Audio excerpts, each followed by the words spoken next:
but also to all our organizations, institutions that have large campuses to grow more harvestable carbon atoms. In India, we have close to 40 million hectares of land which is irrigated but is growing only one crop. If I can just grow a second crop with a modest 600 kgs per hectare of carbon atoms, we can actually replace India's entire petrol pool. So with these three focus areas, that is improved collection and harvesting of marine and other wild resources, being the first point. The second, improved utilization of waste carbon atoms from human activities, particularly municipal sewage and municipal liquid waste. And the third, which, as I just explained, is utilization of underutilized land, not only wasteland, but irrigated monocrop land, which already has irrigation and nutrition investments, and utilization of land at every campus in the country. Only then are we going to get to the scales that will make us self-reliant and Atmanirbhar. With that very brief introduction, let me hand it back to Salim. Thank you. Thank you, sir, for your kind words. As rightly pointed out, that feedstock is a main challenge for biofuel and bioenergy to come to reality, and your focus on particularly 3 points are very much important to focus for the scalable development. So now I hand over the session to Dr. Purnima Jalihal, Scientist G from NIOT for address.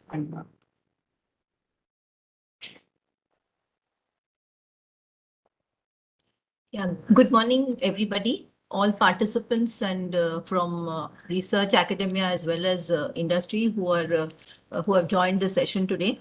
I think as far as the iConnect series of events goes, this is really an important session, I would say, because while the whole iConnect is with respect to getting industry interaction on board for technology developments, this particular one is especially important for the mere fact that biofuel and bioenergy has to be taken up with greater emphasis from now.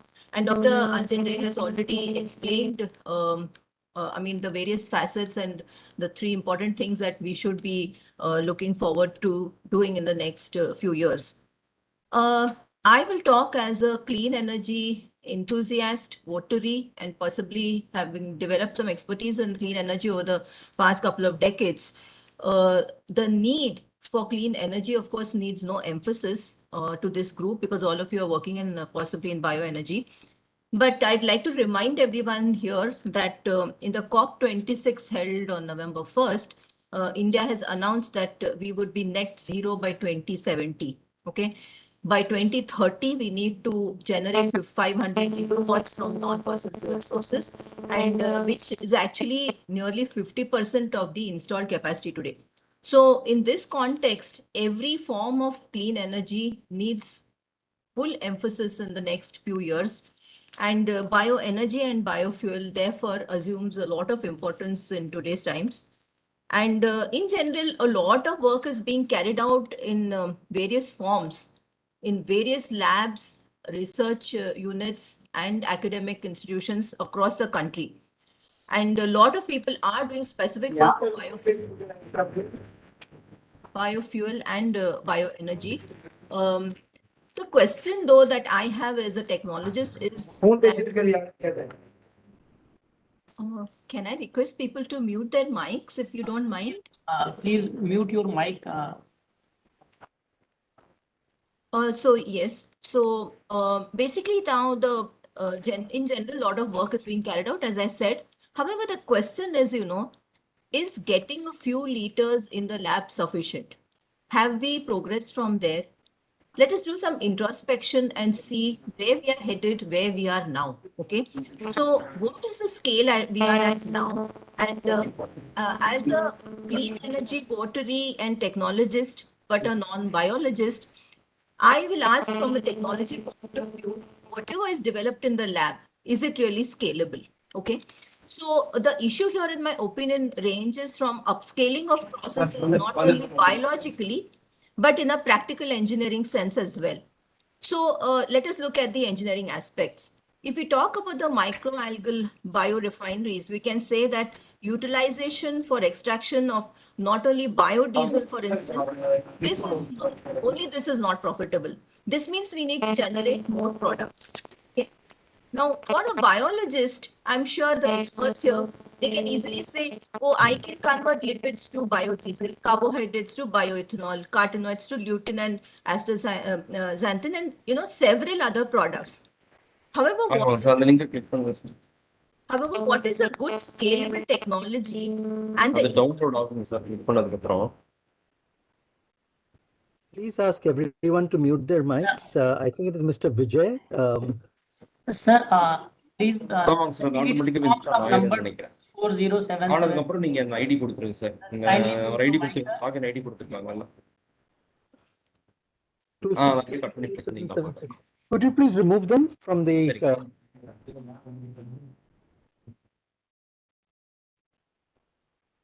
So as I was saying, I mean, like we could generate all these things in the laboratory. There is no doubt about it. However, we need to ask ourselves, what is a good scalable technology, and what are the equipment and processes to achieve all the byproducts for commercial viability? So there is a real need today to seamlessly make technology and engineering merge with the biological processes, specifically in the area of bioenergy. The important aspect is in the long coastline. I mean, here we'd like to focus, being from the ocean sector, that we do have a very long coastline of India and the large EEZ. So it is therefore now only prudent to start looking at the ocean as a source of biofuel and bioenergy, and with more emphasis. One of the areas of study at NIOT is to devise upstream strategies for robust marine microalgal strains, which can lead to at least a couple of products in large quantities. For this objective, large facilities close to the sea are required. Now, I'm happy to tell you that NIOT has such facilities at the Nellore Seafront campus. We have huge facilities that we are already developing there, and work is progressing towards scaling up. However, my request to the industry representatives present here today is to consider, like at the moment technology is proven in the lab, as soon as we're ready to show a prototype, I think we should have industry roped in right at that stage, so that number one, they will see what development is required, and we would learn from them if there are better ways to use equipment and processes which can be used for further scaling up in a more optimal manner. So such ventures, when we try to do it at the site with huge equipment and infrastructure like institutes like NIOT have, the involvement of industry is a must. While putting up pilot plants for biofuel and bioenergy are possible in institutes like NIOT, for commercial production and for assessment finally of the validity of the technologies and the viability, this means that industry involvement is a must. So I have just touched one aspect of maybe biodiesel or bioenergy. There are a huge number of things that can be done in this area, and therefore the interaction with industry today is the need of the hour. I wish this session a very huge success, and I welcome all the participants. Again, though Dr. Anjan Ray has done it formally, I hope that this interaction brings forth many players who can come and work with R&D institutes like ours. And we have the expertise in the biology and the technology as well. The need of the hour is to have a joint effort from the R&D, academia and industry to take forward and actually really scale up some technologies, so we contribute to the net zero kind of goal that the country has. So once again, ladies and gentlemen, I welcome you all for this event iCEN-72, and I look forward to really fruitful deliberations. Thank you very much for inviting me.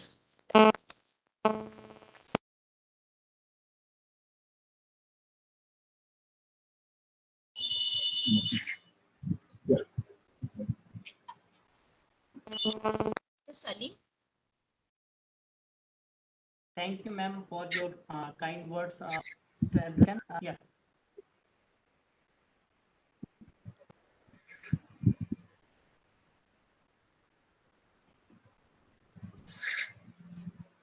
Ma'am, you are on mute. Yes, I'm done, Salim. Yes.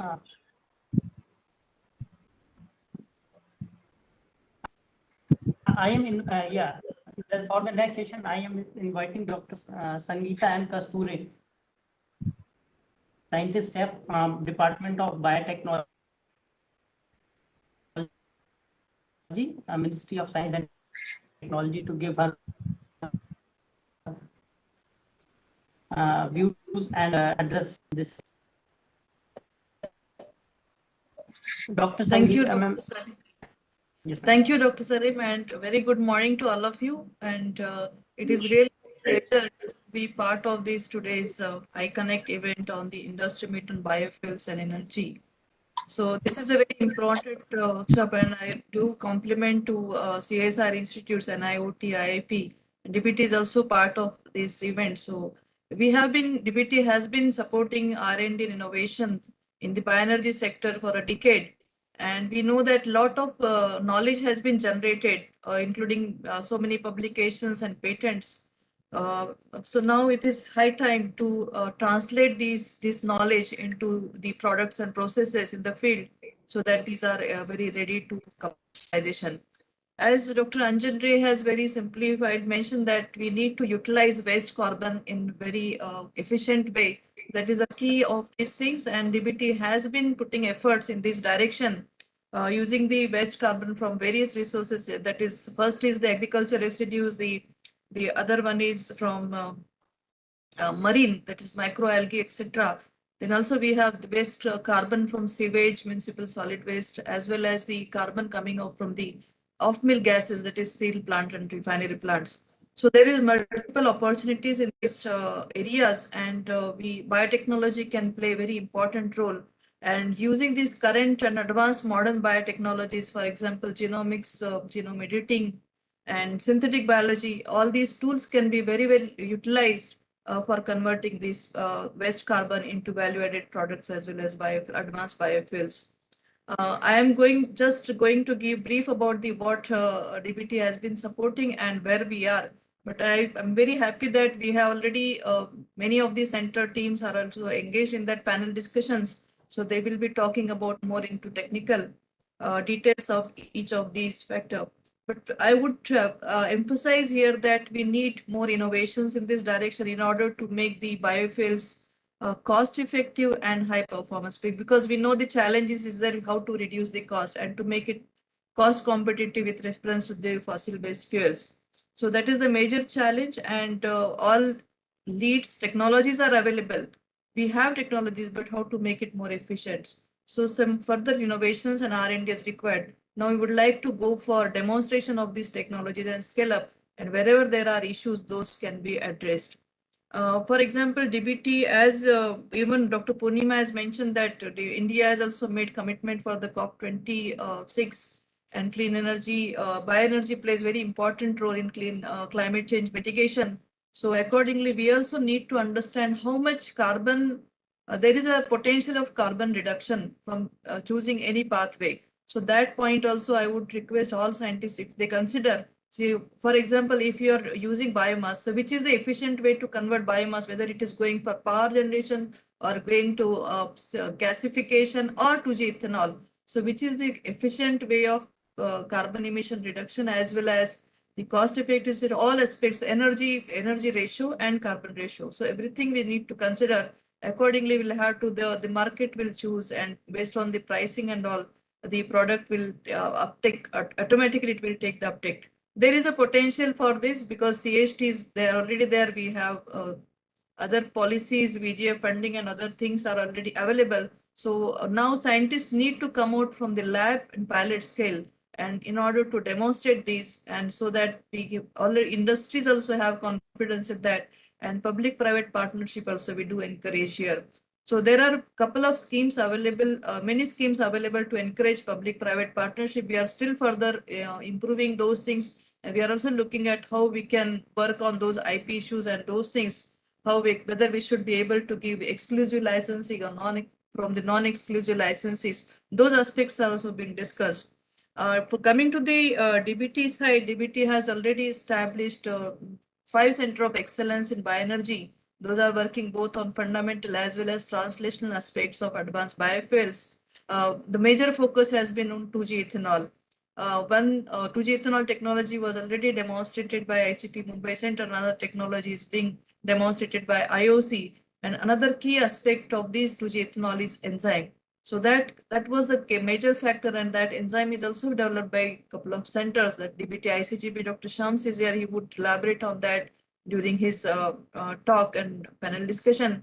And also from IOC side, the enzyme has been developed from the fungal strains, and these are being tested successfully. And now there is a challenge and task to take it to commercialization and scale up. So this, because once this, if you reduce cost by each component, so then we would be ultimately reducing the cost of that. The second point is how we can make the co-products, so that in order to by development of co-product, you can reduce the cost of biofuel in a holistic way. So that is what the Bio-Refinery Approach has also been, DBT has introduced.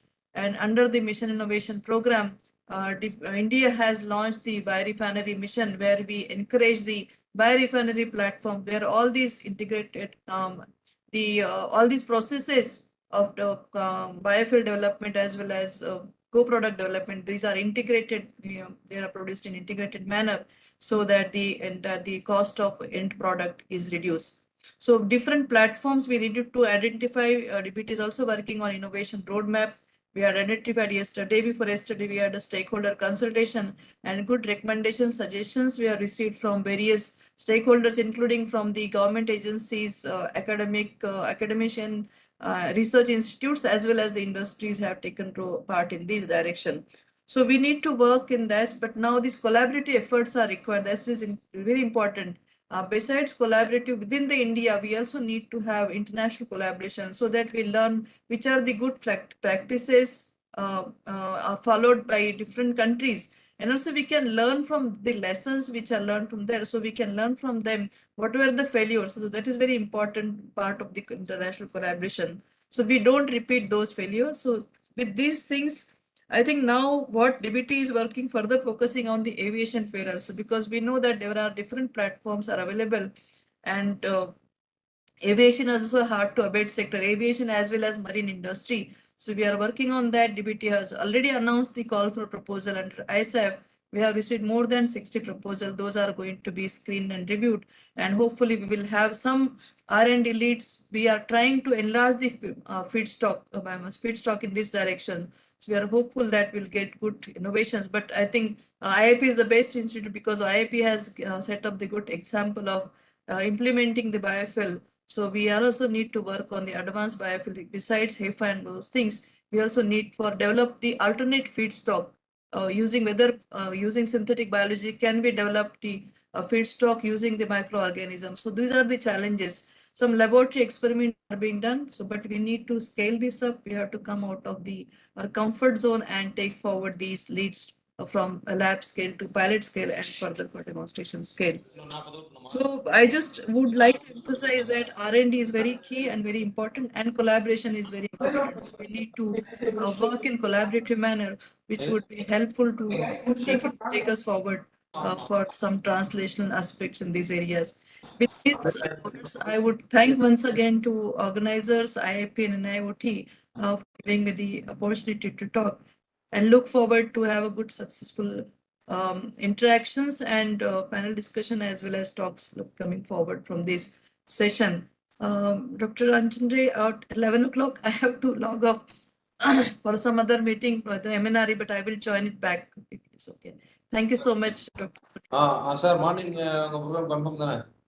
Thank you, ma'am. Thank you for your kind words, and rightly pointed on the issues which are required for this biofuel sustainable development, and the DGCA. Currently, the work which DGCA is doing on sustainable aviation fuel. So, to move forward this session, I now invite Mr. Alok Sharma, Executive Director, Center for High Technology, Ministry of Petroleum and Natural Gas, to give his plenary lecture. Yeah, thank you, Dr. Salim. Am I audible? Yes, sir. You are audible, sir. Okay. Just hold. I will share my screen. Yes, sir. Is the screen visible? Yes, sir. We are able to, sir. Just right. Okay. Yes. Thank you, Dr. Salim, and welcome to all the delegates, speakers, and delegates from various organizations. And very good morning to all of you. Well, I will touch upon biofuel policy and VGF PM on the PM Jeevan Yojana by the Ministry of Petroleum and Natural Gas.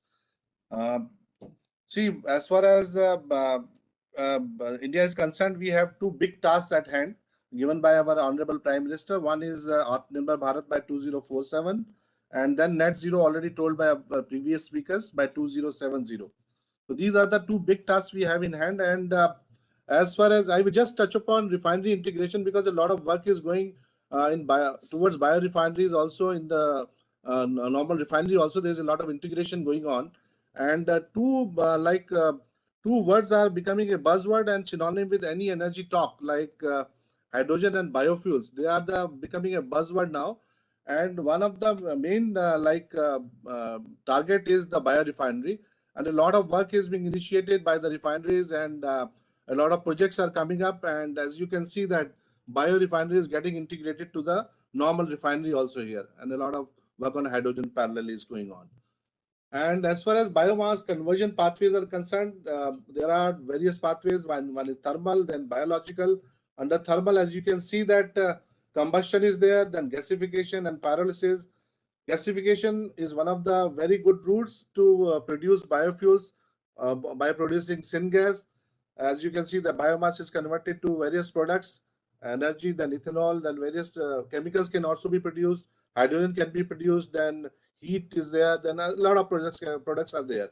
As far as biological route is concerned, that you can see that there are different routes. One is a pre-treatment and producing ethanol, then organic waste, we can produce methane.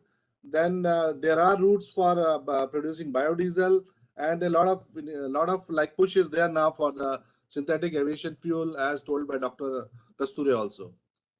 And as far as biomass classification is concerned, you can see that biomass, of course, methane is there, then ethanol, biodiesel. These are the major, basically, one of the two major products which are being targeted.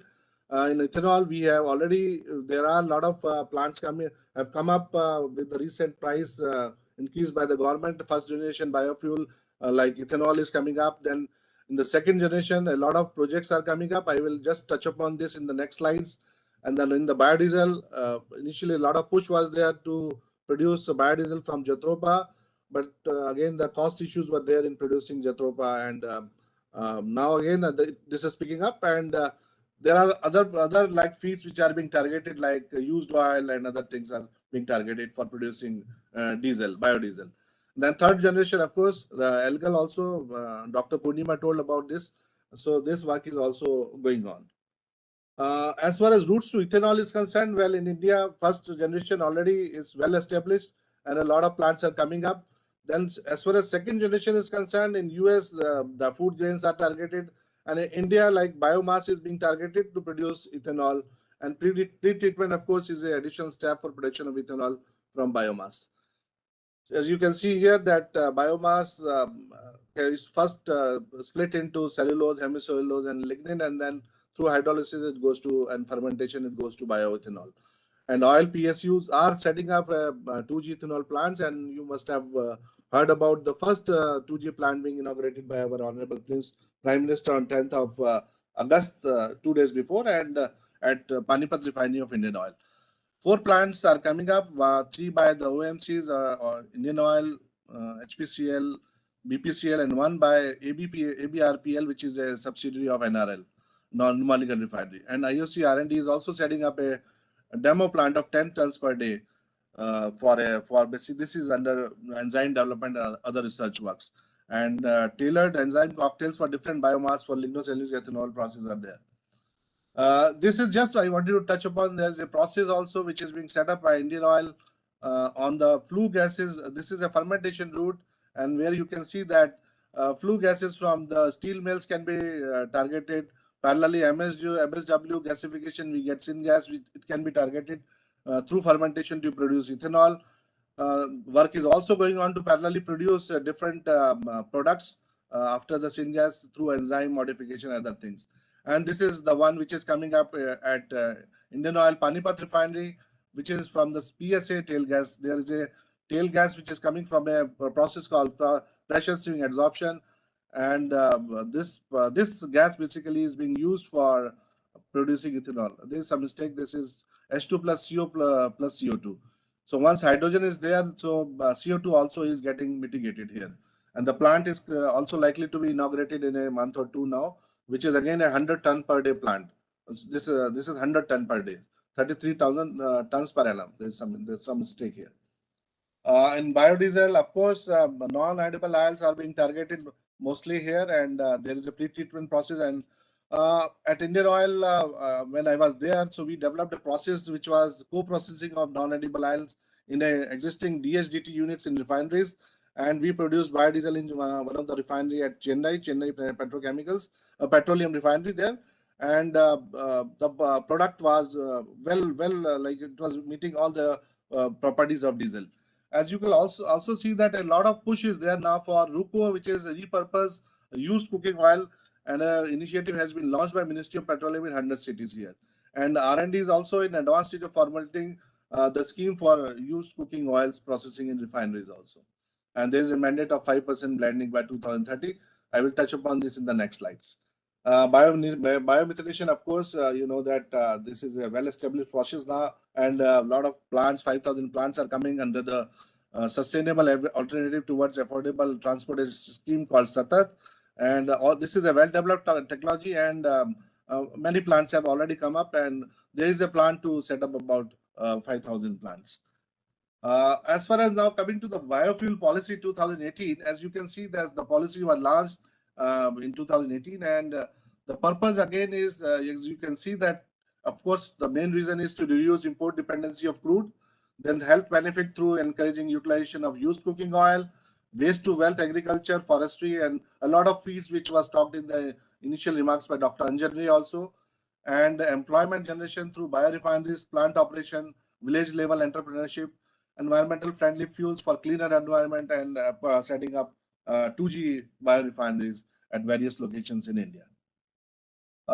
See, as far as Biofuel Policy 2018 is concerned, the targets they are for 20% blending of ethanol in petrol and 5% blending of biodiesel in diesel by 2030. But this has been advanced to 2025 and 26 based on the ethanol production and other things.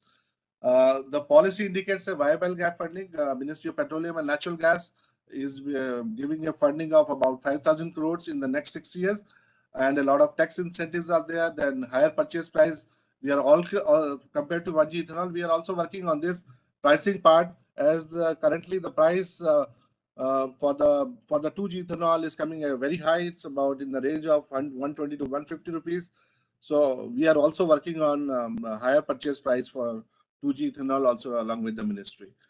And as you can see here, that categorization of biofuels into first generation biofuel, then biodiesel and advanced biofuels, second generation drop-in fuels, which is ethanol, of course, and algal-based third generation biofuels. Increased scope of raw material has been encouraged by the government. As you can see, bee molasses, sugarcane juice, and other sugar-containing materials, as well as damaged surplus food, are now have been added to the feed for the 2G ethanol production.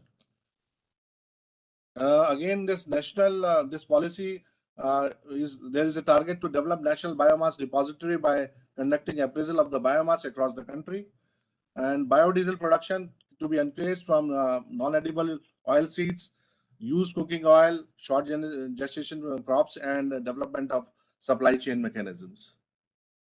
There is a lot of thrust on the research, development, and demonstration in the field of biofuel, feedstock production, advanced conversion technologies from identified feedstock. Because under this G1 Yojana, I will come in the next slides, there is a funding for demonstration plants also. Then again, setting up a National Biofuel Coordination Committee and under Ministry of Petroleum and Working Group on Biofuels, which is also working now. There is a group being set up for working on the synthetic aviation fuel, which is becoming very important in the current perspectives. This is what India has achieved. There is a lot of push, as you can see. In 2012, the ethanol blending was only 0.67%, which has increased to 6.2% by 2019. And this is again a huge jump of now we have reached up to in 2022, we have reached up to 10%. So 20% ethanol blending has been revised, as you can see, by 2025 and 26. Now coming to the Jeevan Yojana, Jeevan of course is the word which is the abbreviation, and the full form is Jaiv Indhan Vatavaran Ankul Fasal Avshesh Nivaran.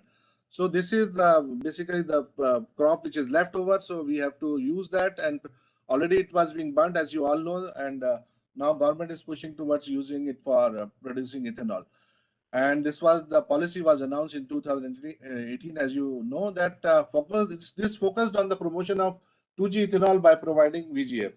And initially, I will come in the next slide that 12 commercial plants are to be funded. And this is based on already developed available technologies. The commercial plant can come, and then there is a funding for demonstration of developed technologies at a semi-commercial level. So if somebody has developed at a R&D level, so that those projects can also be funded. But this does not envisage R&D step and focusing. So for basic research, this doesn't give any funding.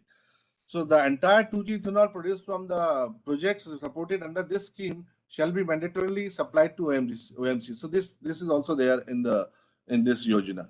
And project proposals submitted to are required to be submitted to CST, and government, of course, we are working on the pricing of this 2G ethanol. And projects will also be eligible for policy revision, which are there in the future also. So they will be eligible for policy provisions also in the future. As far as 2G ethanol, so this 10 projects of 12 commercial projects and 10 demonstration projects are to be funded through this PM Jeevan Yojana. And the objective is, of course, to set up 2G ethanol biorefineries in India and bring economic viability in the project. To kickstart the development of setting up commercial projects and setting benchmarks for development and indigenization of technologies. A lot of work is going on towards enzyme indigenization, which is the major cost for these 2G ethanol plants. Developing reliable Indian vendors, subcontractors for cellulosic 2G ethanol plants and co-products. Because see, a lot of like these plants which are coming up, the capex which is there is very high. Say 2G plant of about 100 tons is now is costing around 1,000 crores. So a lot of push is required for Indian vendors and subcontractors so that the plant capex can come down and the price can be reduced for 2G ethanol. And establishing sustainable collection and transport systems for crop residue, paddy straw, along with biomass depot. So there is a lot of work parallelly going on towards biomass feed sustainable feed supply. As far again objectives are concerned, O&M systems and manpower training is one of the target. Of course, the efficiently transporting biomass from depot to biorefineries, because see, biomass, of course, is a very as you know that it is a light feed. So transportation again will be a challenge and a cost involved, a huge cost involved. And to facilitate Indian production of enzyme, as I told you, a lot of work going on by different companies to develop the indigenous enzyme. IOCL is working, HPCL is also working, and BPCL, I think, also working on this. Scaling up of size of project, thereby leading to economies of scale, because at lower scale, of course, these plants are not going to be economical. So we need bigger plants in this direction. So parallelly, there is a challenge of constant feed supply also for those plants, and provide long-term visibility and roadmap for development of bioethanol technologies, enabling creation of India as manufacturing hub in the biomass to bioethanol. Bioethanol produced from these projects may earn carbon credits. So this is again one of the major things which is coming up, because I told you that a lot of push is there now for synthetic aviation fuel also, because once the CORSIA guidelines are there, we'll have to have this synthetic aviation fuels production also in India. And because ultimately we'll have to use these carbon credits associated with those like productions of SAF and ethanol and other things. And MSW, so Dr. Ray told initially about these three sources: marine, sewage, and forests. So I just want to add here that MSW also is a very big and a very huge source for producing biofuels. But the problem again in India is the segregation of the feed, and a lot of landfill is there, which can be used for production of, because a lot of projects are there in Sweden, Denmark, and Japan also, where MSW is being gasified. So there is a capex involved, but they are able to do that in sustainable manners. And to create good business model and system for various state governments and indigenous investors and technology developers. As far as procedure is concerned for this VGF, I can just add here that the proposal is to be submitted to CST, and there is a initial screening. Then it goes to a scientific advisory committee, which is headed by very senior people from the industry, and the chairperson is Dr. Anil Kakotkar there. So that evaluates the proposals, and finally it goes to the steering committee, which is headed by the Secretary of Ministry of Petroleum. And once it is okay there, then the funds are granted. And this, of course, like we have already working on various projects along with the industry, as you can see now in the next slide. 4+1 are the projects are ongoing. We have 4 commercial plants, as I told you: Indian Oil, HPCL, BPCL, and ABPRL in Assam. And then one project of 10 tons per day by Indian Oil at Panipat Refinery, which is a demo plant, R&D demo plant.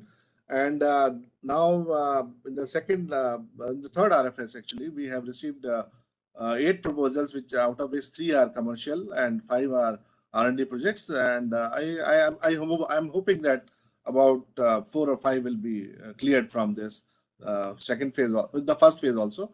And the second phase, of course, again, there are 6 numbers of commercial projects and 5 numbers of demonstration projects which are lined up. And if there are some R&D going on and somebody wants to put up a demonstration or commercial plan, then these are there for they can get this funding because a lot of funding is available under VGF from Ministry of Petroleum Natural Gas. I think that's it from my side, and thank you very much.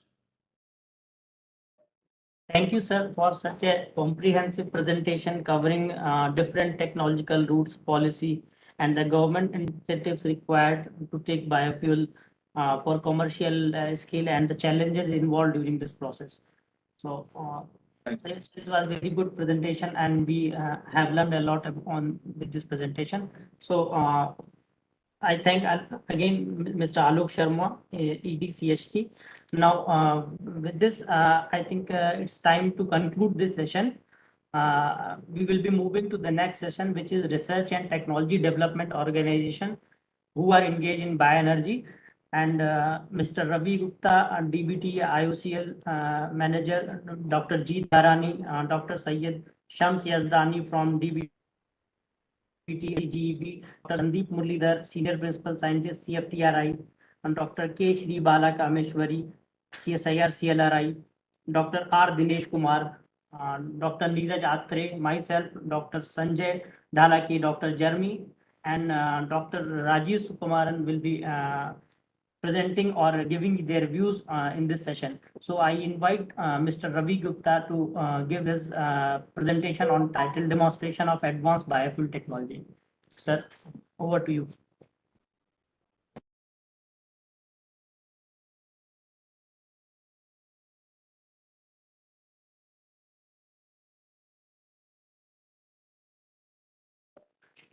Gupta sir, Mr. Ravi Gupta sir.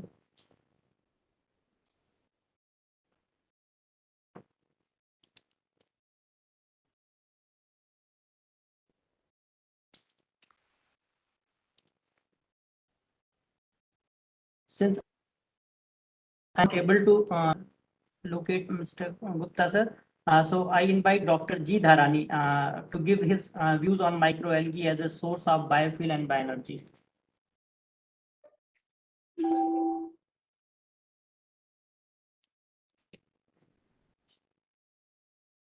Over to you, sir. Yeah. Good morning, sir. Namaskaram. Thank you very much, Dr. Salim. I will give a short. Am I audible? Sir, you are audible, sir. Yes.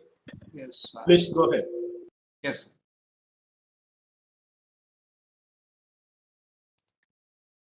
Dr. Salim, I also request, since there was some technical snag for Dr. Krivaran sir to join, now he has joined. I request Dr. Krivaran sir to take this session and take up this session as a moderator and organize and conduct this session.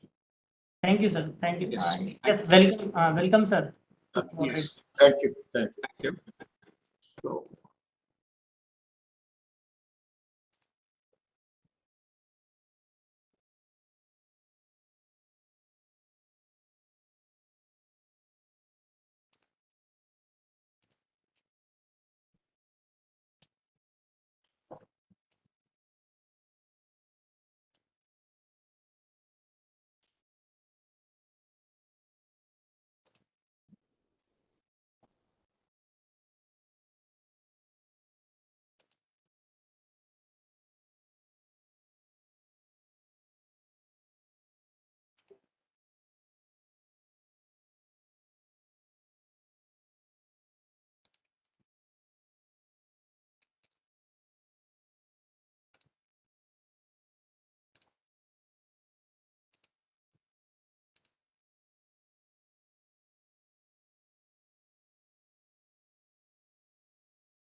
sir, my slide is visible, sir.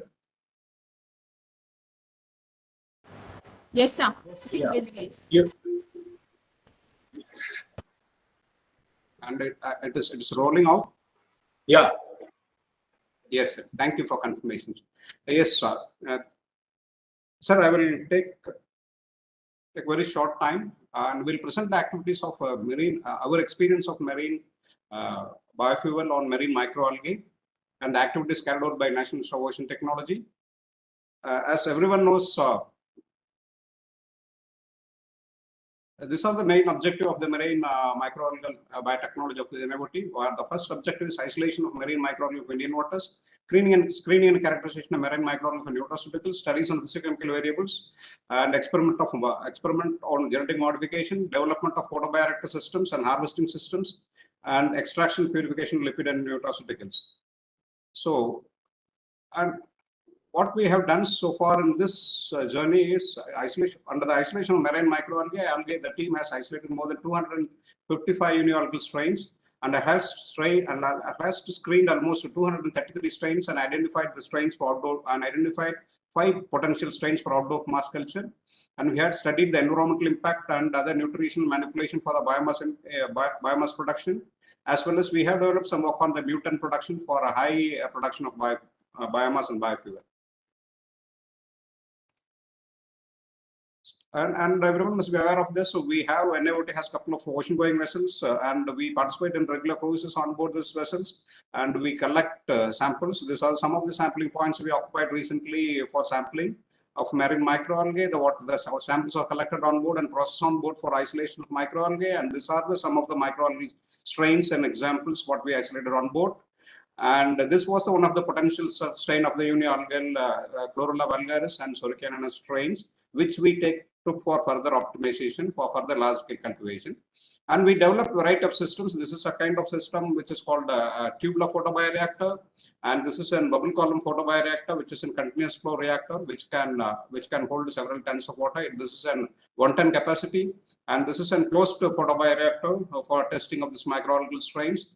And this is an solar power raceway systems, and this is the large-scale raceway systems what we have developed for optimization of technology. This is a large scale of 25 ton into 2 capacity in a loop. So the aim of this is to identify a strain, screen the potential strains, and identify the best potential strain with high biomass and high lipid, and scale up this production of microalgae from a flask to a large scale industrial scale 1 up to 50-ton capacity, and carry out the downstream processing for algal for cultivation, isolation, cultivation, and dewatering, drying, and extraction.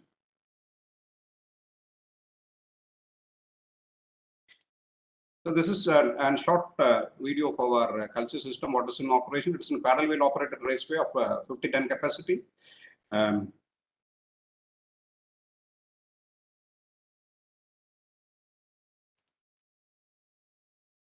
So these are some of our findings on the potential strains. This shows the biomass productivity in raceway. We have obtained up to 3.4 gram per liter on 6 days with the two kind of microalgae, this Chlorella vulgaris and Chlorella soricanina. And this is the maximum lipid produced by Chlorella and soricanina. We have up to 20 to 25 milligram per gram of microalgae biomass. That is, it is approximately 25% of the biomass is having lipid, 25% is having lipid. And for downstream processing, you know, one of the main constraint is the concentration of algal biomass. Because of the high volume culture and low biomass content, maximum of 2 to 3 gram in content, we have an efficient culture system. So Innovative developed an electroflocculation system which can harvest the marine microalgae in a shortest time, and the conditions was completely optimized with the power consumption. About 0.3 kilowatt per kg is required for harvesting those microalgae. And the microalgae powder can be dried, solar dried or spray dried. And we also attempted to extraction various kind of extractions algae, right from solvent extraction to the very sophisticated supercritical extractions. And of course, we have also tried a variety of expelling techniques which can produce oil. And those oils has been tested for variety of for the fuel property, and it is more close with the commercial fuel. And this fuel has been tested for running of the biofuel, running of an engine and a commercial vehicle from Nellore to Chennai several times. And of course, also we have tried several attempts to increase the biomass and the lipid production from this marine microalgae, and our results are very much encouraging. We have increased the lipid to several fold, and interestingly, the lipid part, which is of C16 range, has increased to a very huge level by the mutation experiments. And these are the sum up of this algal work. So we have developed a cost-effective electroflocculation method which can produce, and this is a patented one. And we have also developed as in part of this offshoot of this program, we have developed a process for production of lutein from the same microalgae, and we are also developed a process for extraction of formogated nutrient from this algae. And this technology also has been encouraged for transfer. So the way forward for our production is for large scale productions of 100 kg biomass and production of large volume of lipid and produce the biofuel and work of the complete process for production of biofuel. And of course, also to test other processes like hydrothermal liquefaction, gasification, pyrolysis to transfer the complete biomass or utilize the complete biomass for various processes so that this technique will be viable. Based on the experiments of lot of experiments what we have conducted from a small culture to a large scale 50 tons, and majority of our energy economics are either neutral or it is equal or it is negative slightly. That means the amount of energy that we put inside to produce a biofuel is almost equal or it's slightly negative. So that we try to offset variety of techniques to take the biomass out and extract variety of compounds and variety of other products with high value products so that the energy things can be offset. Then cost in the energy production can be offset. So for this only, we had to go for further large scale productions and various other processes which can use the entire biomass. So this is short about the work, and there are very good potential for this marine microalgae to grow in very large biomasses in all the coastal ponds which are existing throughout the country, which is unused for shrimp culture. So we must have to work further for large scale cultivation and downstream processing and use of whole biomass and as well as use of sequential extraction of all the products. Thank you very much. Thank you, Dr. Tarani, for your wonderful presentation, updating almost all the development using the microalgae as a potential source. Now, due to shortage of time, I want to request all the speakers to restrict to 4 minutes because each and every section is allocated only 40 minutes. Unfortunately, this session we have almost 10 speakers, so we have to divide into 10. So only 4 minutes each speaker can take. I request you to strictly follow the timing. Shall we move to the next speaker? Dr. Syed Shams Yazdani, who is the coordinator of DBT International Center for Genetic Engineering and Biotechnology, New Delhi, to deliver the talk on national status of advanced biofuel. Dr. Yazdani, please. Thank you very much for inviting me to present. I hope my slides are visible. Yes. Okay. So I'll be very quick. First of all, let me thank Dr. Alok Sharma. He's already given a very nice overview of what is happening in terms of the 2G ethanol biorefineries and what are the different progresses made under Pradhan Mantri Jeevan Yojana and different commercial plants. He has further updated on different demo and commercial plants which are being taken up by different pile manufacturing companies. So let me just take you to the next step, which he has also highlighted, is that all these commercial plants at this moment, they are facing problems, they are roadblocks due to huge capital and operational costs. And some of these are basically, for example, the non-environment friendly pretreatment process. The most importantly, the enzymes, which he also highlighted, are expensive, less efficient. Is a very limited company which is at this moment willing to supply enzymes. And then we have a C5, C6 sugar fermentation, lignin recovery. So these are some of the issues and roadblocks that need to be addressed.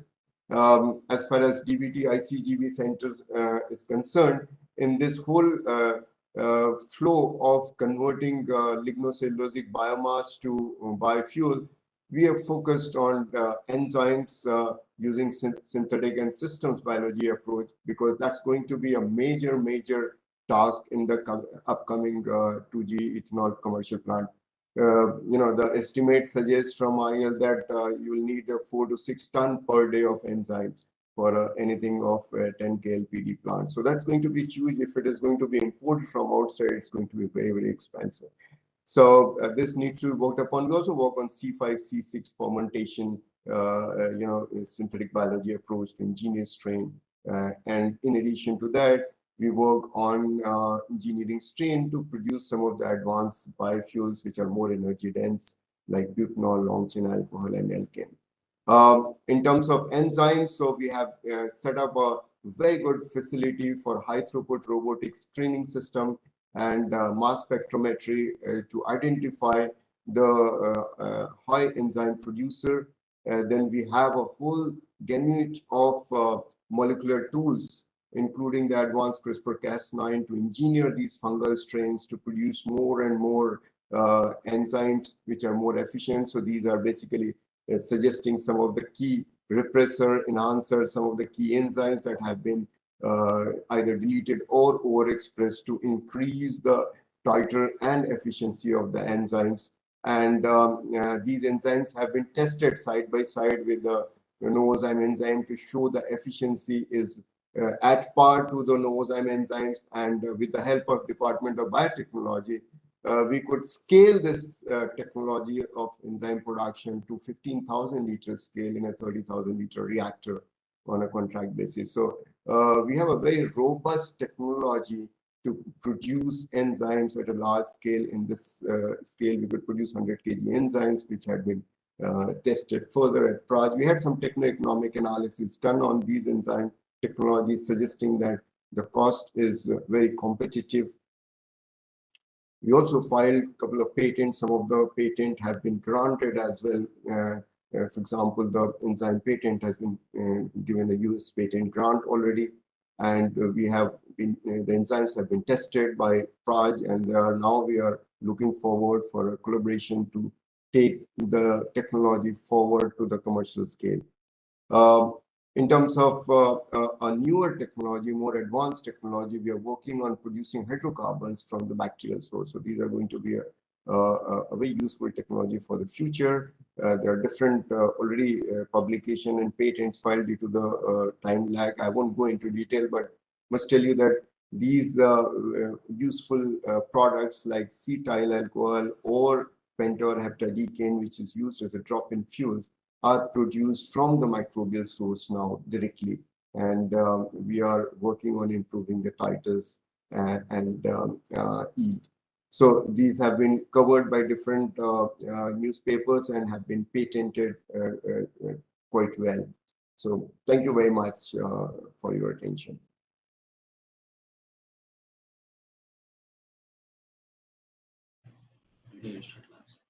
Thank you, Dr. Asdani. I hope some of the important points what you have highlighted will be very much useful for further our planning in future. Now we will move on to the next speaker, Dr. Sandeep Mudaliar, who is the Senior Principal Scientist from Central Food Technological Research Institute, Mysore. I request Dr. Mudaliar to give the talk on high performance system for enhanced biogas production and certainly for food and allied industries. Dr. Sandeep, please. Good morning. I hope I'm audible. Yeah. Yes. So, as Dr. Kasturi indicated, I will only indicate those processes, technologies which are about TRL5. So, at CFTRI, we are basically a food research institute. When we are transferring a lot of food technologies, as per the latest regulation, everybody has to have waste management, preferably with biogas recovery and zero liquid discharge. So based on those regulatory constraints, we are guiding our biofuel program at CFTRI. You can see, you may agree, a lot of innovations are required even in biogas. For example, we had a problem of fat sludge from dairy industry, where conventional hydrodynamics of the reactor don't work. Because the conventional bacteria has a settling characteristics, fat has a floating characteristics. So we came up with a novel bioreactor design. Also, thermodynamically and theoretically, fat can give you maximum methane up to 75%. But it requires proper pre-treatment for unsaturated fatty acids. So we developed a multi-optional pre-treatment specifically for fat sludge, and we customized it for various substrates of the food industry.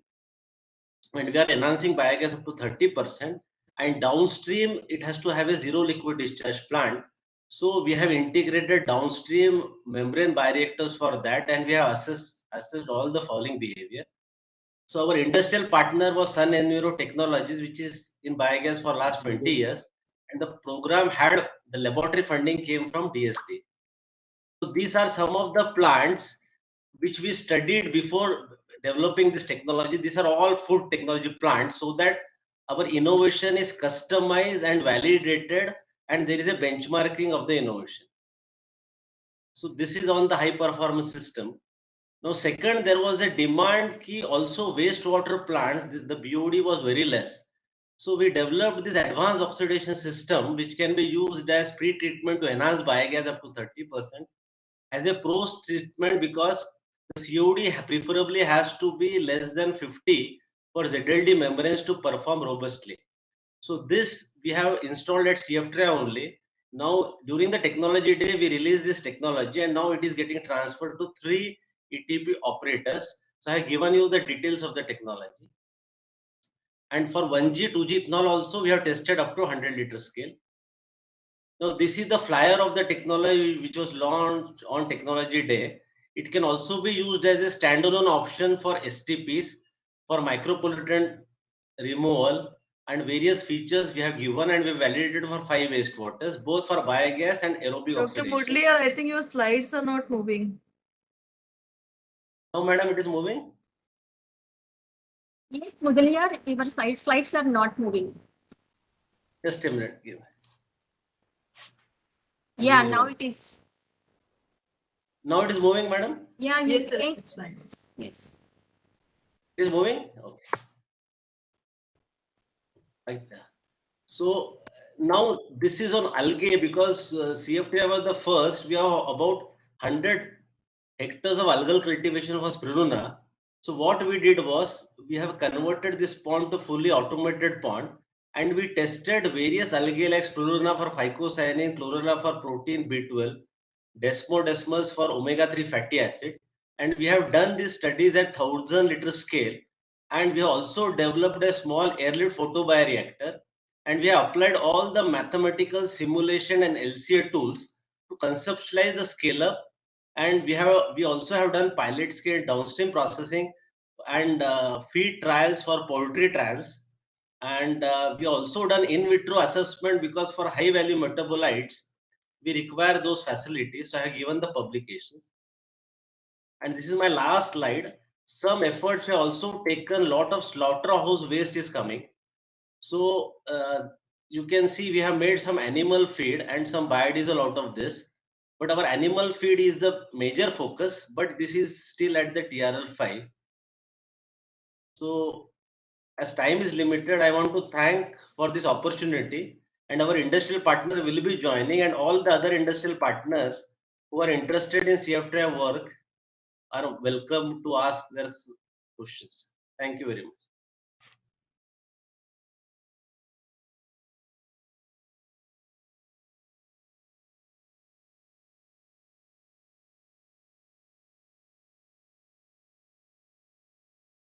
You are muted. Please unmute.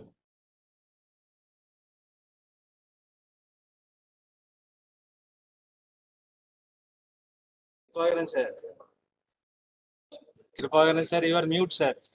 Please unmute, sir. Thank you, Dr. Sandeep. Now we will move on to the next speaker, Dr. K. Sri Balakameswari, who is the Senior Principal Scientist at the Head of Environmental Engineering Department at Central Leather Research Institute. Now I request to deliver a talk on co-digestion of organic fraction of industrial solid waste and other solid waste for biogas generation. Dr. Kameshwari, please.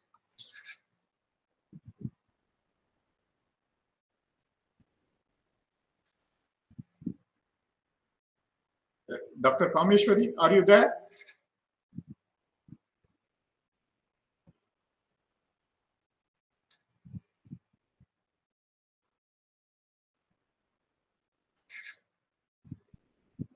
Hello? Yeah, I think your mic was unmuted. Please. Just a minute, sir. I just switch on my camera also. 2 minutes. Oh, yeah, please.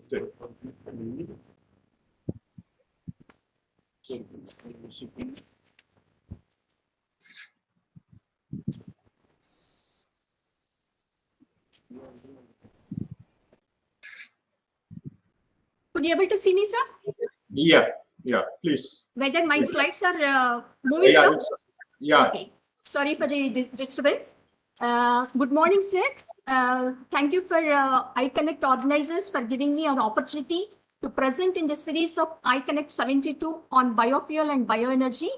I'm going to present CSIR CLRA's role in R&D lead from lab to field demonstrations on co-digestion of organic fraction of industrial waste and other waste for this.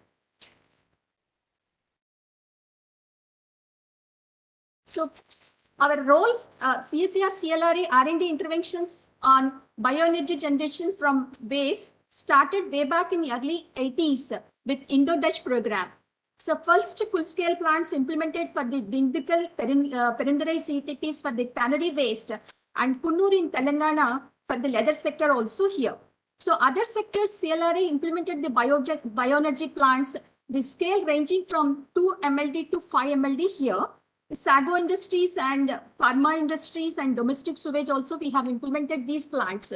So coming to the solid waste, CLRA developed or implemented the biomethanization plants for the waste to wealth plants implemented for the leather, tobacco and food industries and slaughterhouse wastes.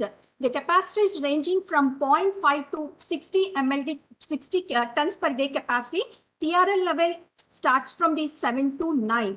As mentioned by the Dr. Kasturi, so engineering challenges when we are translating from lab to like a field implementation, like a plant factor and local climatic conditions, under capacity and over capacity, and there is a variations in the feedstock which we have addressed when we are implemented for the full scale plants. These are all engineering challenges. When we have done from the laboratory, when we are going for the full scale plant, we could able to address all these challenges. Another important thing is that the co-innovative Asia's fruit and flower market waste, Asia's biggest market waste, which generates every day 80 tons of the waste, out of which 30 tons per day is the organic fraction, where the CLRA has developed, designed and implemented the biomethanization plant to cater the need of the management of the flower and food, vegetable waste here. So these are some of the activities we have taken for the segregation. As mentioned, segregation is another important challenge, and conversion of this biogas into electrical energy by using the gas engine and all. And now it is connected to the grid also. This is also planned. So the capacity of the plant is 30 tons per day. So another important state-of-art biogas plant implemented at Calcutta Leather Complex, because the leather waste, which is mainly the flushings and the wastes coming from the treatment of the tannery wastewater, the activated sludge, we cannot put into the secure landfill facilities because it consists of the high amount of the organic matter. So here, what we have done is that co-digestion plant has been implemented. This project has been funded by DPIIT New Delhi. The capacity of the plant at the pilot scale demonstration plant implemented is 750 kg per day, and the plant is under operational since 2018. So based on the performance of the plant, now the tanners are willing to go for the full scale plant of capacity 150 tons per day. And then expected generation of the energy is 6,000 to 6,500 kilowatt hour per day. So this is a lead from the lab to, and we have done for the pilot scale demonstration. Now we are going for the full scale demonstration. Another important project which we have now, this project has been funded by Department of Biotechnology under Swachh Bharat Mission for the management of the canteen waste. This plant we have implemented at the Crescent, B.S. Abdul Rahman Crescent Institute of Science and Technology. The capacity of the plant is 500 kg per day. Especially this plant is designed for the management to cater the need of the canteen waste generated from the cafeterias and hostels. And so now this plant is now, their present management is operating. So it is actually giving a high knowledge for the students who are all working or studying or from the BTech, leather technology, BTech, biotechnology, civil engineering and all. So now the students are operating this plant by the management. Now, as discussed by the Purnima madam and Dr. Anjan Ray said, the targets next which we have to do is that 50% of energy to be met from the renewable energy by 2030 and 500 gigawatt power from the alternative source of energy. We have to do this. And then another aspect which we have to address as a research organization, net zero emissions by 2070. For that, what best we can have to do is that creation of the decentralized facilities to address the waste management issues, and then creation of the segregation of waste at source also required. Even though in the gated communities we are facing problem how to segregate the waste, and direct utilization of the generated biogas in the kitchen for cooking purpose wherever feasible, because in the small communities it is easy for us to use directly rather than converting into energy or all. And another important challenge which we have to address is that and creating the market value for the digestate. Apart from the using as the manure, is there any other source where we can use this as the digestate as the for the improving the wastewater treatment plants and all? This research activity we are now studying for this. And development of industry-specific waste management technologies for bioenergy generation with circular economy concept, and purification of the systems like biogas and all in a corrosive environment. Which we, why I'm talking about this is that when we have implemented this plant at the Calcutta Leather Complex, where the entire complex is hydrogen sulfide is more, because of that, lot of engineering challenges we are facing, that apart from the selection of the material of construction and all this, we have to, for this actually we are in both the organization like CLRA and IAPA is working on this aspect, and finally working towards the sustainability for the carbon neutrality by 2050. All the CSIR labs we have to address on this. Thank you, sir. Just briefly, I mentioned about the roles and responsibilities and whatever the R&D activities CLRA has carried out, I presented, sir. Hello. Thank you. Thank you, Dr. Steve Balakameswari. Your talk, although it was brief, you were able to share all your experience related to how intelligently manage the domestic and the industrial waste for bioenergy production. Thank you very much once again. Now we will move on to next speaker, Dr. R Dinesh Kumar, who is the senior scientist at Central Salt and Marine Chemicals Research Institute at Bhavnagar, to deliver the talk on challenges and the way forward in developing microalgal refinery. Please, Dr. Dinesh. Yes, sir. Hope I'm audible. My slides are also visible, sir. Yeah. Yeah. Thank you very much, sir, for this opportunity actually to share basically our research work and as well as about this particular topic on this during this event.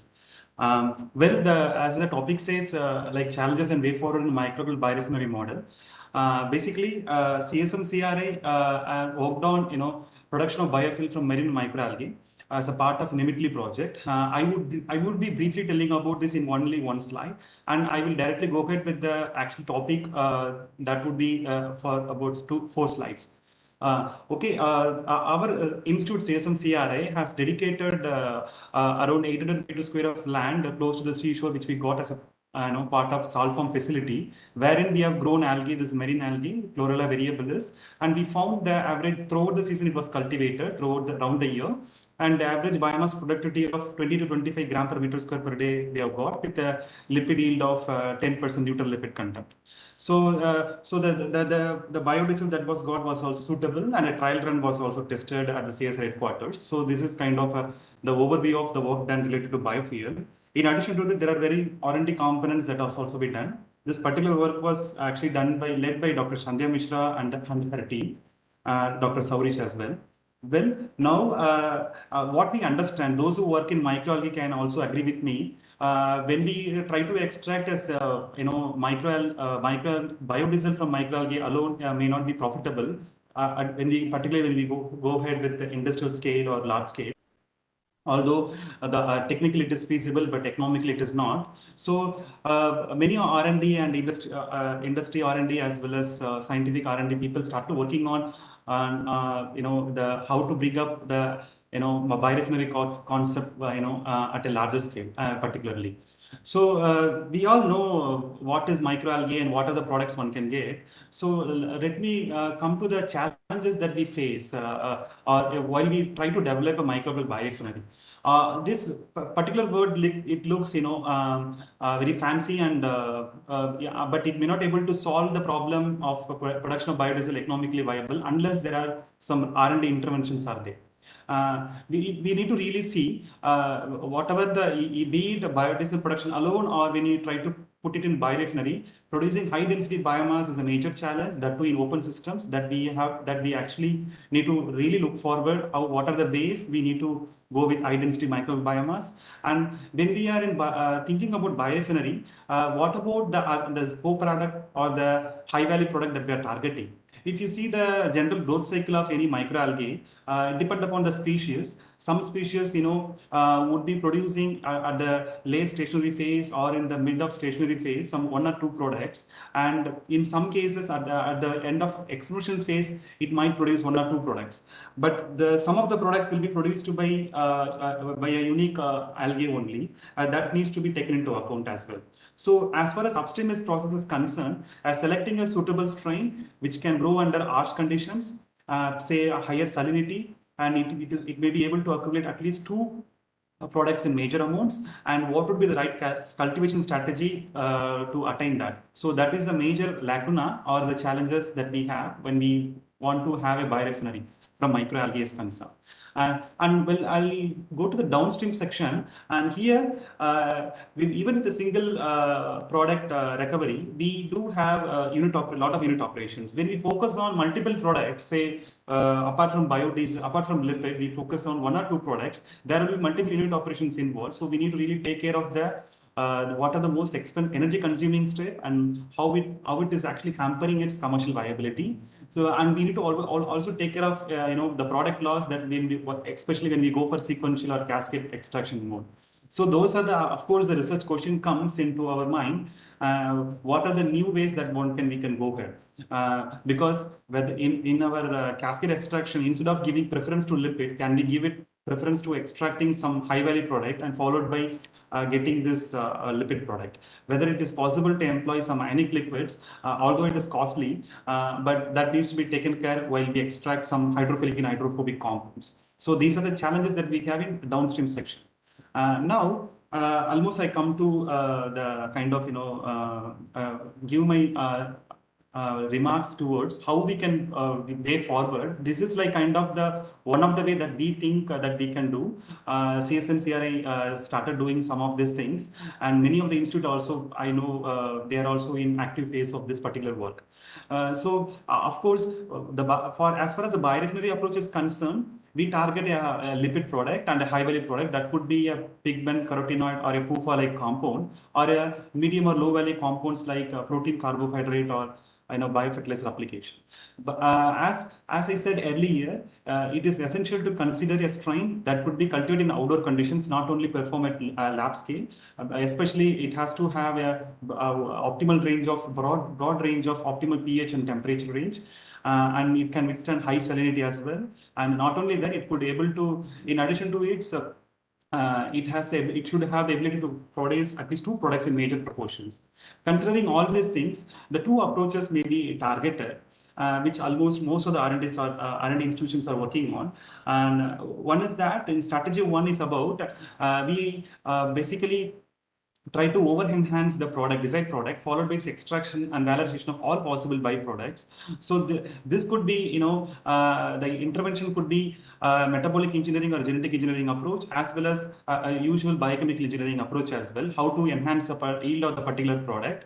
And when that particular product yield is so high, then we can focus, if it is high value product, we can focus on targeting that product first and followed by other possible products. And we can do a scale up one, say 100 kg level, and then we can do a LC and economic benefit analysis, and through which we will able to say whether it is feasible to go with this mode.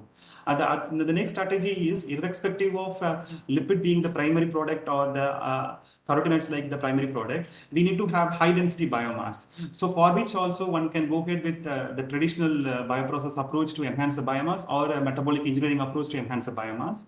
And it needs to be tested at very large scale level of cultivation open scales, and one can adapt like cascade mode of extraction, and can see the cost benefit analysis at some scale to to really comment on the viability of microbial biorefinery model.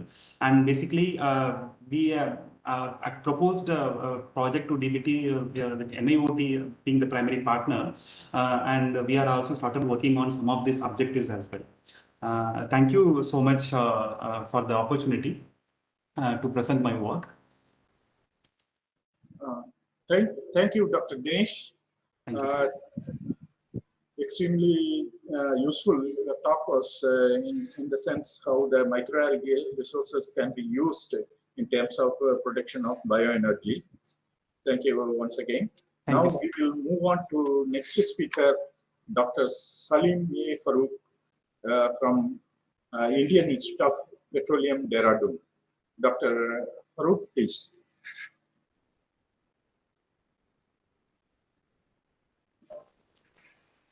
Thank you, sir. Basically, I will be not presenting anything. I will be just giving my views on sustainable aviation fuel, which CSR IAP is doing. Let me open the camera also. Yeah. So basically, we at CSIR IIP is working towards sustainable aviation fuel development, and we have developed a process, a single-step process for converting lipid-based feedstock into hydrocarbons, which also contains aromatics. And we have trademarked this process as DILSAF technology, drop-in liquid sustainable aviation and automotive fuel technology. Basically, it's a single reactor hydro processing technology, which is a conventional unit and a refinery called hydrocracker. So the technology is based on that particular technology, And we have developed this process till TRL6, and right now we are commercializing this process, and also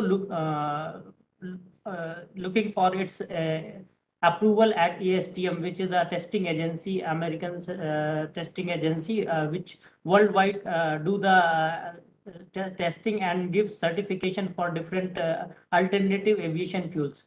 So right now we are into that process, and the fuel has been also demonstrated on single aircraft as well as Indian Air Force aircraft with different blends.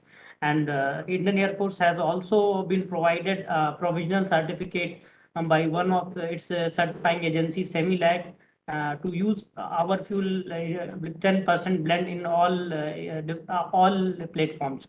And the uniqueness of this process is like it is a single reactor technology, while worldwide the available HEFA technology, that is hydroprocessing technology, is two-step process. So CSR IP has developed this process, which is not only low in cost, but also produces aromatics, which is an important constituent of the fuel. Composition wise, the CSR IP sustainable aviation fuel is hydrocarbon only, which consists of all the components like cyclic paraffins, and aromatics. And carbon chain length varies between C6 to C15, which is a typical aviation fuel range. So we are meeting the specification of Indian standard as well as ASTM standard after aromatic removal, although we are pursuing this fuel with including aromatics, because after blending, this is a necessary requirement that the sustainable aviation fuel have some aromatics. So we are looking forward for its fast track approval at ASTM, also commercial unit within 2 years. So that's all from my side, and the CSR IP effort towards sustainable aviation fuel development. Thank you. So, Dr. Neeraj. Thank you, Dr. Faruqi. As you pointed out, aviation fuel is one of the emerging topic in which we have to concentrate. Whatever you have shared with us is going to be useful in the future. With this, let us move to the next speaker, Dr. Sanjaya Takati from National Physical Laboratory, Pune. Dr. Sanjay, please. Dr. Sanjay, please.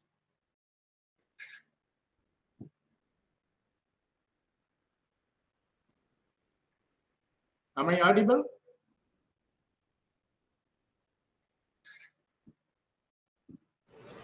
Hello, am I audible? Yes, sir. May I request Dr. Sanjay? Salient ji. Yeah. Hello.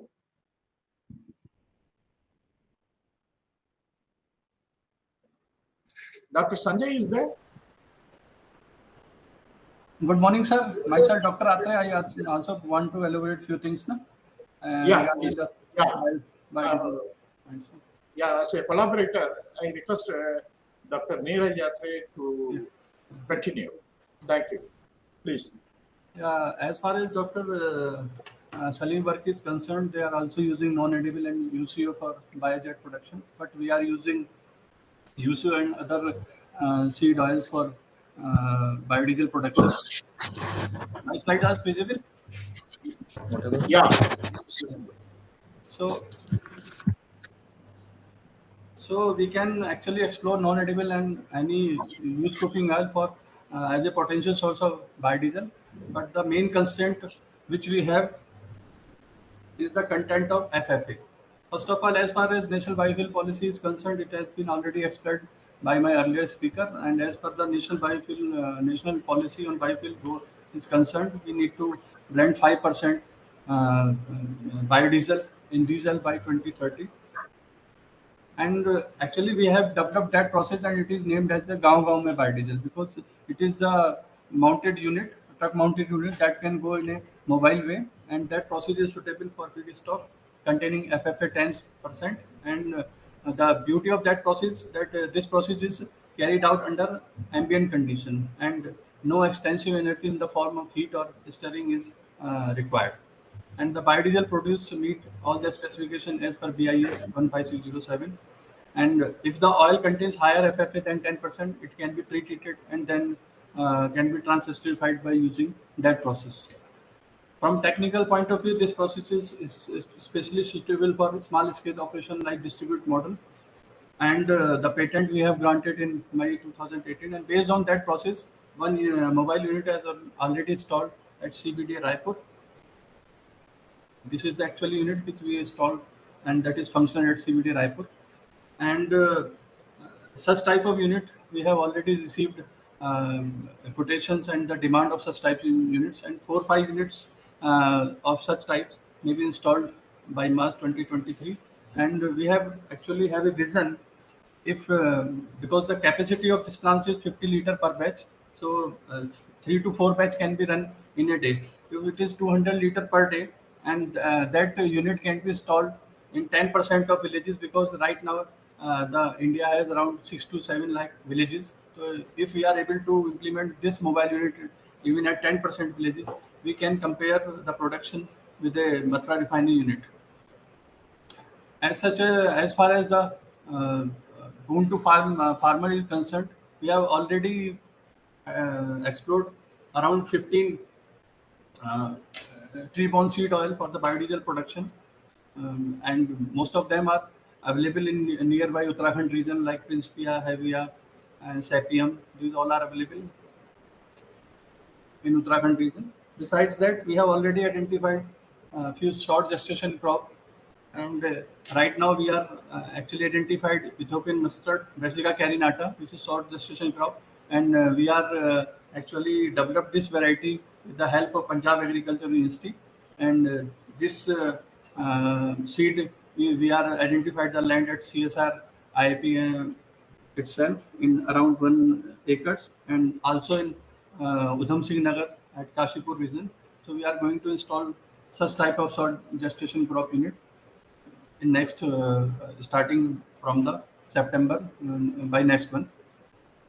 Besides that, as far as RUCO mission is concerned, repurpose used cooking oil, we have already tied up with a local NGO as DSC Foundation, and right now till July 31st, 2022, we have collected around 13,000 of UCO through our local aggregator, and that UCO is getting converted into biodiesel as well as green diesel and biojet.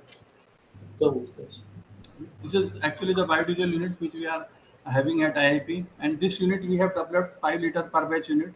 We have developed at IIP, and that unit is we are proposing during Char Dham Yatra. We have started this mission from Haridwar and Rishikesh, and in September we used to operate it.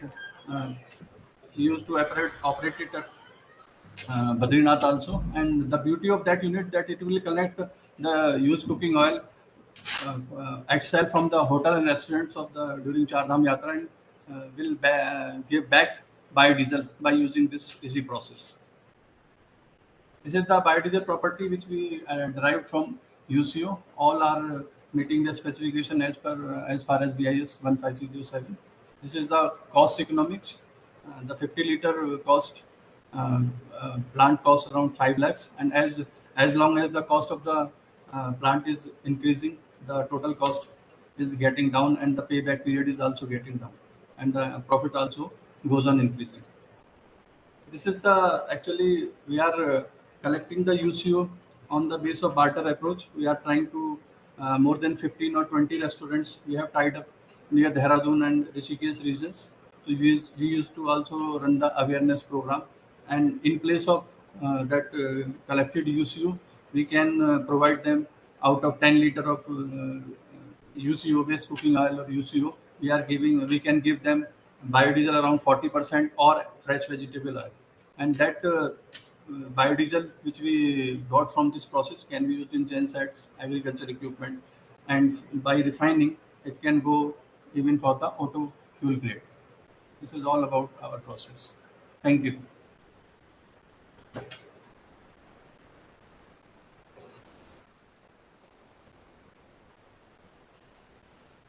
Thank you, Dr. Neeraj.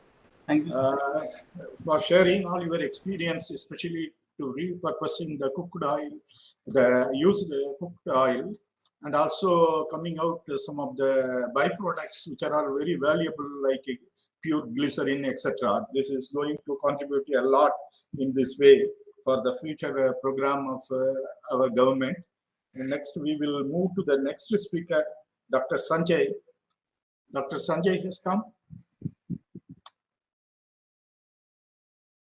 Okay, we will move to next speaker, Dr. Jeremy, who is the senior scientist at the Institute of Himalayan Bioresource Technology. Dr. Jeremy, please. Yeah, thank you very much, sir. Am I audible? Yeah. Okay, thank you. I think Dr. Neeraj, can you share? Okay. So my slides are visible? Slides visible? Yeah. Okay, so very good morning to you all. Before I begin, I would like to thank the organizers for giving me this opportunity to talk on a very promising biofuel from the non-edible oil that we call as Sebium oil or the Stillinger oil. So this work that I'll be presenting here was carried out by my colleagues at the Institute, namely Dr. Vidya Shankar, Dr. Rakesh Rana, and Dr. Kumar Maurya. So let me begin with a brief introduction of the plant, which is scientifically known as Sebium sebiferum. So it produces seeds that can be used for the extraction of this non-edible oil. So Sebium sebiferum is a fast-growing deciduous tree, which can grow to about 20 to 30 centimeter in height. It is a native of China and has been introduced worldwide, including in India. And it is found to grow in diverse habitats of varied oil. It starts flowering from April to June, and then fruiting begins from November to January.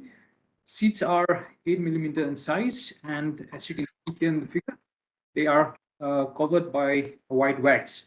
So this tree here, this photo, it was taken from our field here at IGBT, and it's for 4 to 5 years of age. And so another group of scientists in our institute, they have also worked on this plant, and they've actually looked at the distribution of this plant in Himachal Pradesh. And what they found was that the extent of occurrence of this plant is around 4,611 square kilometer. And this was conducted in 2013, and I feel that by now it would have increased. And another group of scientists have also worked on maybe the probability distribution of Sebium sebiferum in India, which extends through from the western part of the Himalayan states up to certain regions of the northeastern states of India, as well as the eastern parts of India. So that's about a little bit about the tree. And so, like I mentioned,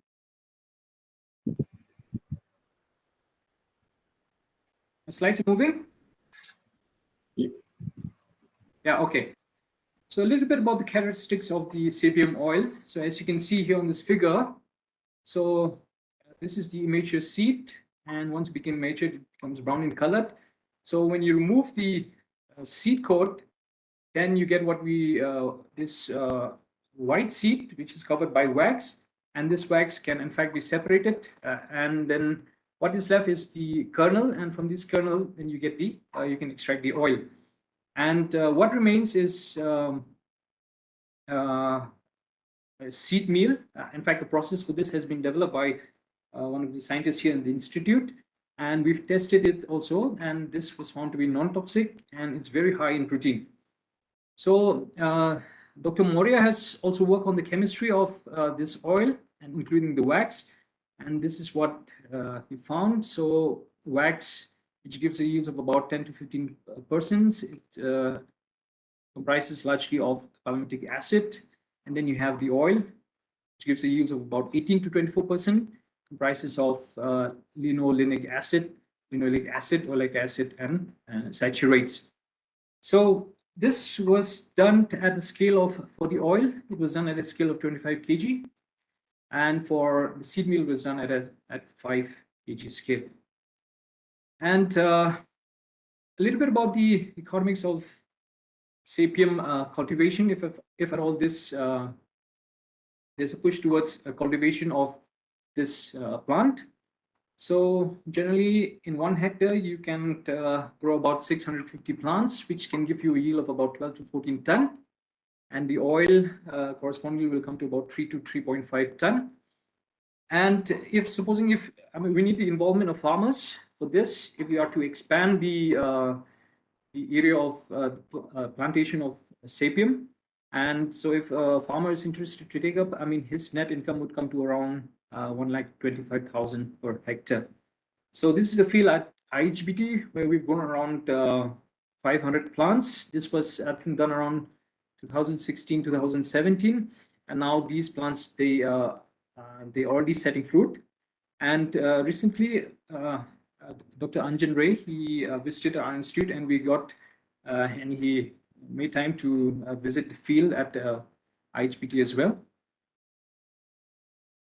And if you are to take up large-scale cultivation of Sebium sepiferum, I think it is important that we identify some elite genotypes of Sebium sepiferum, which gives higher yields, higher oil yields, and also to develop agrotechnology which can reduce the maturity time.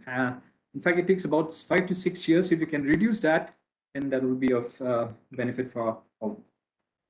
With that, I thank you for the opportunity. Thank you, Dr. Jeremy, for sharing your experience related to Sebium oil to be used as biofuel.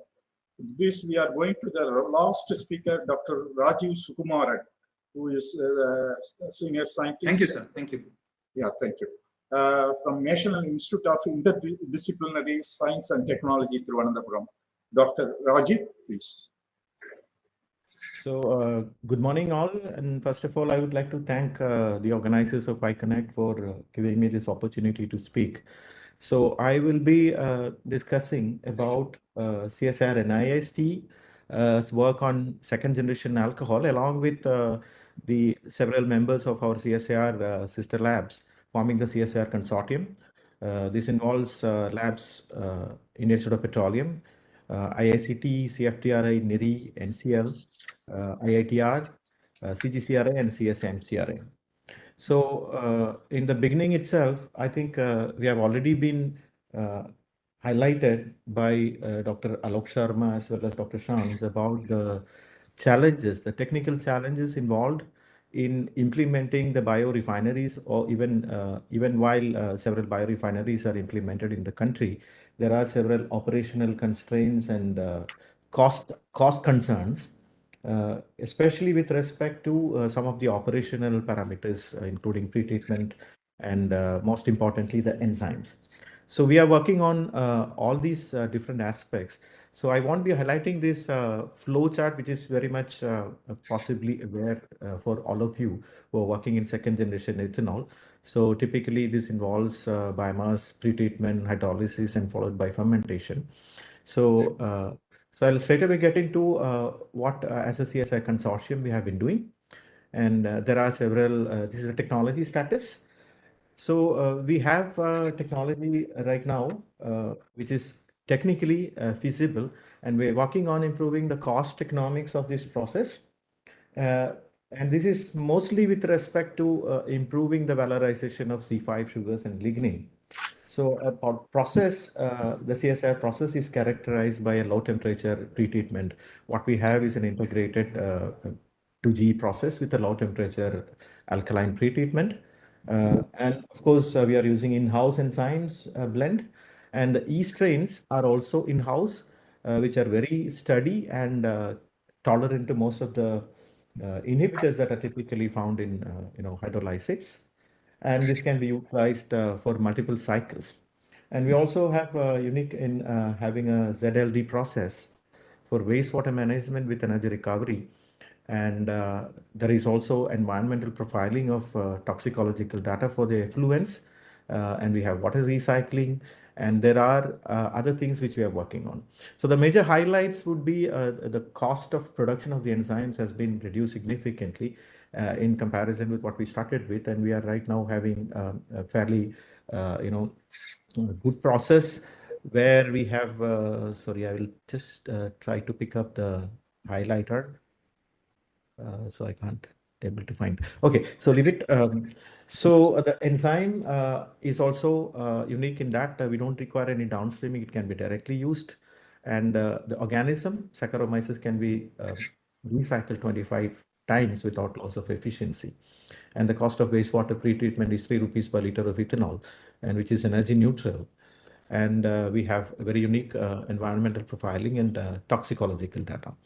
So these are some of the challenges which I have highlighted here, especially with respect to the pretreatment.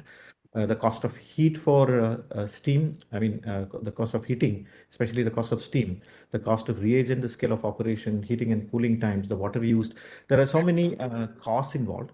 And the process currently what we are having we started with multiple schemes of pretreatment and finally finalized on a low temperature alkali pretreatment, which has reduced the cost of heating significantly because the heating temperature has been reduced significantly. So this is currently at about 7.42 rupees per kg of biomass pretreated. And though I'm not highlighting the actual temperature and time here, so this has also been significantly reduced, and we have a, fairly efficient pretreatment strategy. And the most important highlight here is on the enzyme, on the biomass hydrolysis itself. It has already been highlighted by Dr. Shams that this is one of the most costly operations in converting biomass to ethanol. And it is the need of the hour to have indigenous enzymes which can do efficient hydrolysis and which can be produced at a lower cost.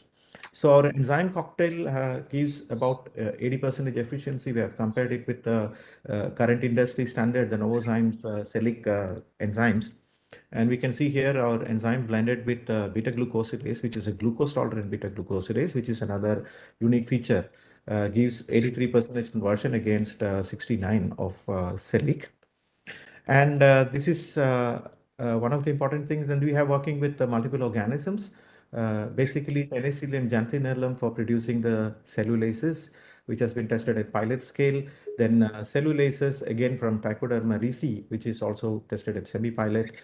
Then there are two organisms which we are working on for production of beta-glucosidase, which is a rate-limiting enzyme and which goes as a blend-in for this enzyme cocktails for biomass hydrolysis. We have Aspergillus niger, which is a high producer, and Aspergillus anguis, which is producing in lower level, but this is highly glucose tolerant, and blending of this improves the hydrolytic efficiencies almost by 20 to 30%. So this is one of the aspects. And another thing is we are also looking at the molecular side, the genetics of this organism, Penicillium xanthinorum, and why it is better than, you can see here that most of the activities are better than Trichoderma ricci, which is the current industry standard for producing the enzyme. And we are looking at genomics, transcriptomics, and proteomics based approaches to understand the gene regulation of this fungus, and also how to manipulate this so that we can deregulate the cellulase production. So that is another work in progress. And under fermentation, we have two different organisms, Saccharomyces cerevisiae, which is highly tolerant to most of the inhibitors, what we normally encounter in the hydrolysates. And this biomass of the yeast can be recycled. We have tried up to 25 cycles in a semi-pilot scale, where with minimal loss of efficiency, we can recycle the biomass, which will bring down the cost of yeast significantly down. And these yeast also function at very high efficiency, quite often attaining more than 90% conversion efficiencies. So this, I would not go too much into this because Dr. Sandeep Mudaliar, who is also a consortium member, is working on this ZLD process along with IACT and NIRI. And this is the combined process for wastewater treatment and recovery of resources in the mode of biogas and hydrogen from this industry, I mean, our biorefinery effluents. And ZLD process has a net zero energy balance and cost of 3 rupees per liter of ethanol produced. Now, this is just a glimpse of the pilot plant operations. We start with milling, then this is the pretreatment reactor. This is the neutralization hydrolysis reactor, fermenters, and distillation unit. And this shows some of the pictures, and this is a flow chart of how we are operating with this. I'm not going to elaborate this for want of time. So I would stop here. But before that, I would also highlight that we are also working recently. We completed a 1G process for producing ethanol tested at pilot scale. And for our industry partner, Mrs. Spackstarch, who is also participating in this meeting. And they have plans to go ahead and implement this as a commercial plant in the near future. So I would, more of that will be highlighted by the company. So I will stop here. Thank you all. Thank you, Dr. Raju. Especially your talk was very interesting regarding the most important challenges involved during ethanol production with regard to biomass pretreatment and the biomass hydrolysis. Certainly, I hope these type of topics will be given important during our discussion. And I think almost out of 10 delegates, 9 sparing Dr. Sanjay, all the other 9 speakers are able to attend and contribute to our understanding on the bioenergy production. So all your valuable inputs will be further discussed in our recommendations, which will be circulated shortly. Due to lack of time, now we are already running almost more than 15 minutes late. So I ask the organizer now to move on to the next session. And I also wish to thank the organizer for giving me this opportunity to coordinate this session. Thank you, one and all.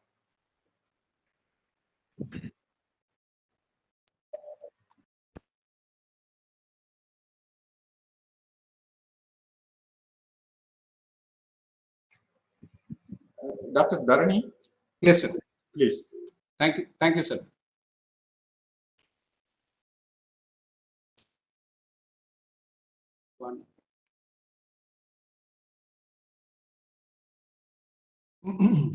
All right, I guess, so Salient, you want to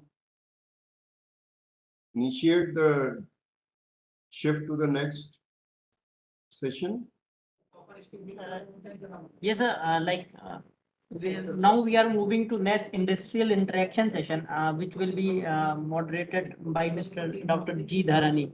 So I hand over mic to Dr. Dharani for moderating the session, where industrial people will interact on this biofuel and bioenergy. Thank you. Thank you, Dr. Salim.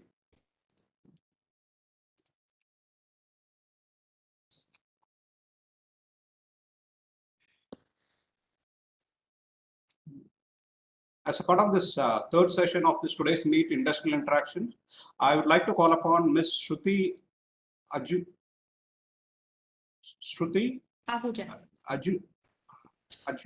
Engineering Service Private Limited to share her knowledge and information on Shruti Ahuja. Ajuja. Yes.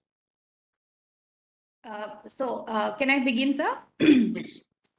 Okay, so very good morning to everyone. Thank you, iConnect, and thank you, CSIR ICT, for making us a part of this wonderful discussion today.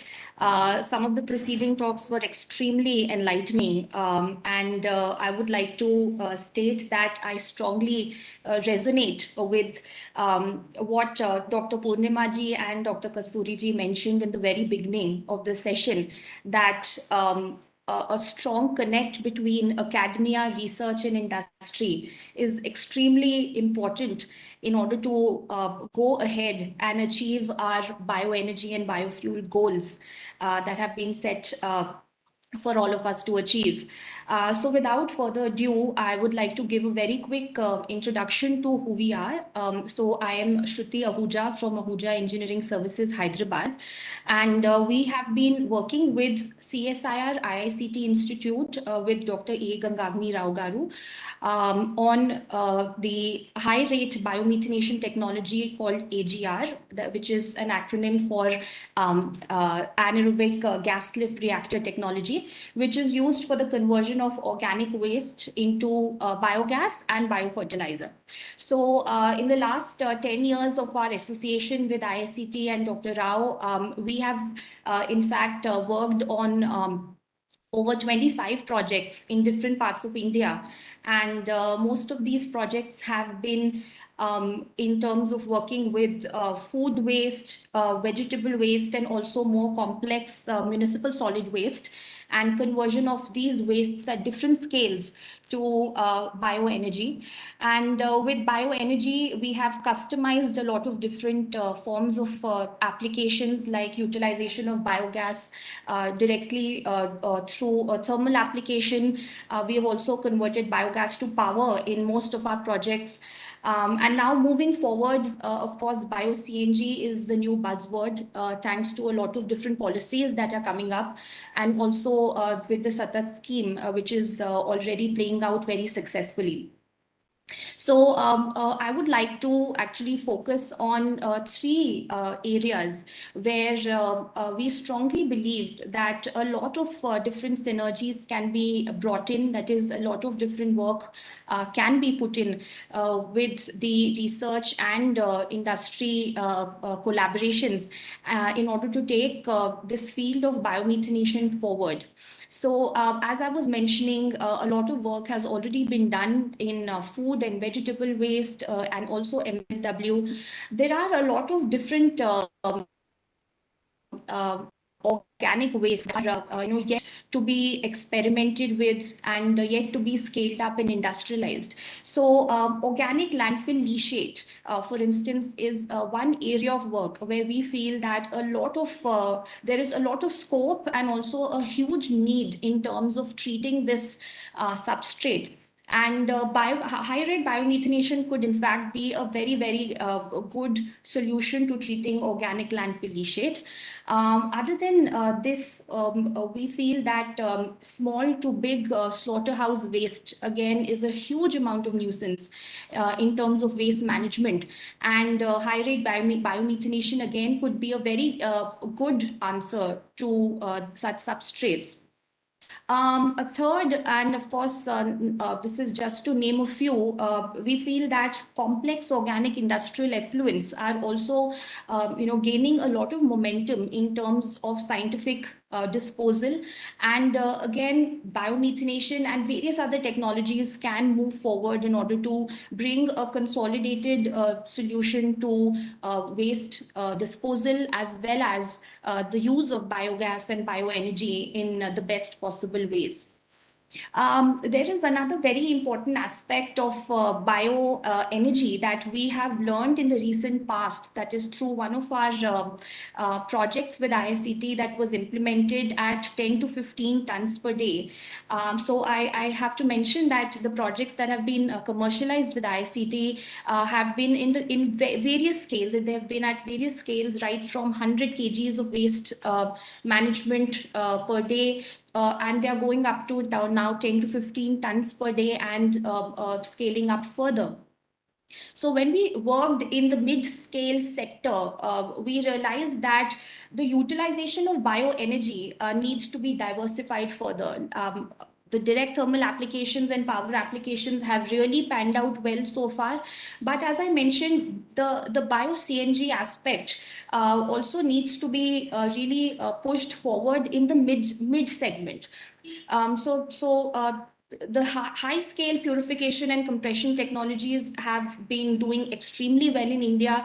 That is, biogas plants that are set up at high scale from 30 tons per day onwards have actually been involving a lot of these purification and compression technologies. But in our experience, we've felt that the usage of purification and compression technologies at mid-scale will also give rise to a huge amount of sustainability and profitability to biogas projects. So this is one area where we feel that, again, a lot of collaboration between research, academia, and industry will play a very important role, that is making them more affordable, making these technologies more affordable at mid-scale, and actually pushing them forward in terms of demonstration and further implementation. Without taking too much time, there is another very interesting area of work that we were exposed to very recently with IICT as well as IHBT, was when we got an opportunity to work with two ULBs in the hilly regions of Himalayas. So these two locations were Himachal Pradesh and Sikkim, where we worked on MSW at small scale. So these were demonstration projects which are yet to be scaled up and experimented at various scales, at mid-scale and large scale. But together in this entire consortium of research and industry work, we realized that there is again a huge need for technologies like biomethanation and many other to be understood, to be experimented and scaled up in these hilly regions. Because there is a huge amount of waste available, as a lot of these hilly regions are tourist destinations. B, there is very little space for dumping waste in hilly regions pertaining to the terrain. And C, there is, of course, always a huge demand of bioenergy everywhere we go. So these locations are definitely not anything different. So we just from an industrial viewpoint, I wanted to bring these three aspects forward, that is working on different types of organic wastes and scaling them up together. Making use of more, bringing more biotechnology and fuel bioenergy applications on ground at small and mid scale, and C, working in different locations of India, more tougher locations of India, wherein it would really help to bring bioenergy into the foreground. So over to you, sir, and to the next speaker. Thank you so much. Thank you very much, ma'am. I would call Dr. Raju Kanchi Botanna. Good afternoon. EO industry for sharing their input. Thank you very much, sir. Am I audible? Yeah, clear and loud, sir. Right, sir. I think I'm going to use a small presentation. Could you see the presentation, sir? Yes. Hello? Can you see my slide, sir? Yes, sir. Yeah. So we are a small company, startup company by name Car Energy Optimizers, working with IICT along with Ganga Rao Garu, and Shruti Ahuja is our senior in working with Dr. E.G. Rao. We want to just use this word called wealth oblique health out of waste. We don't want to call this only wealth.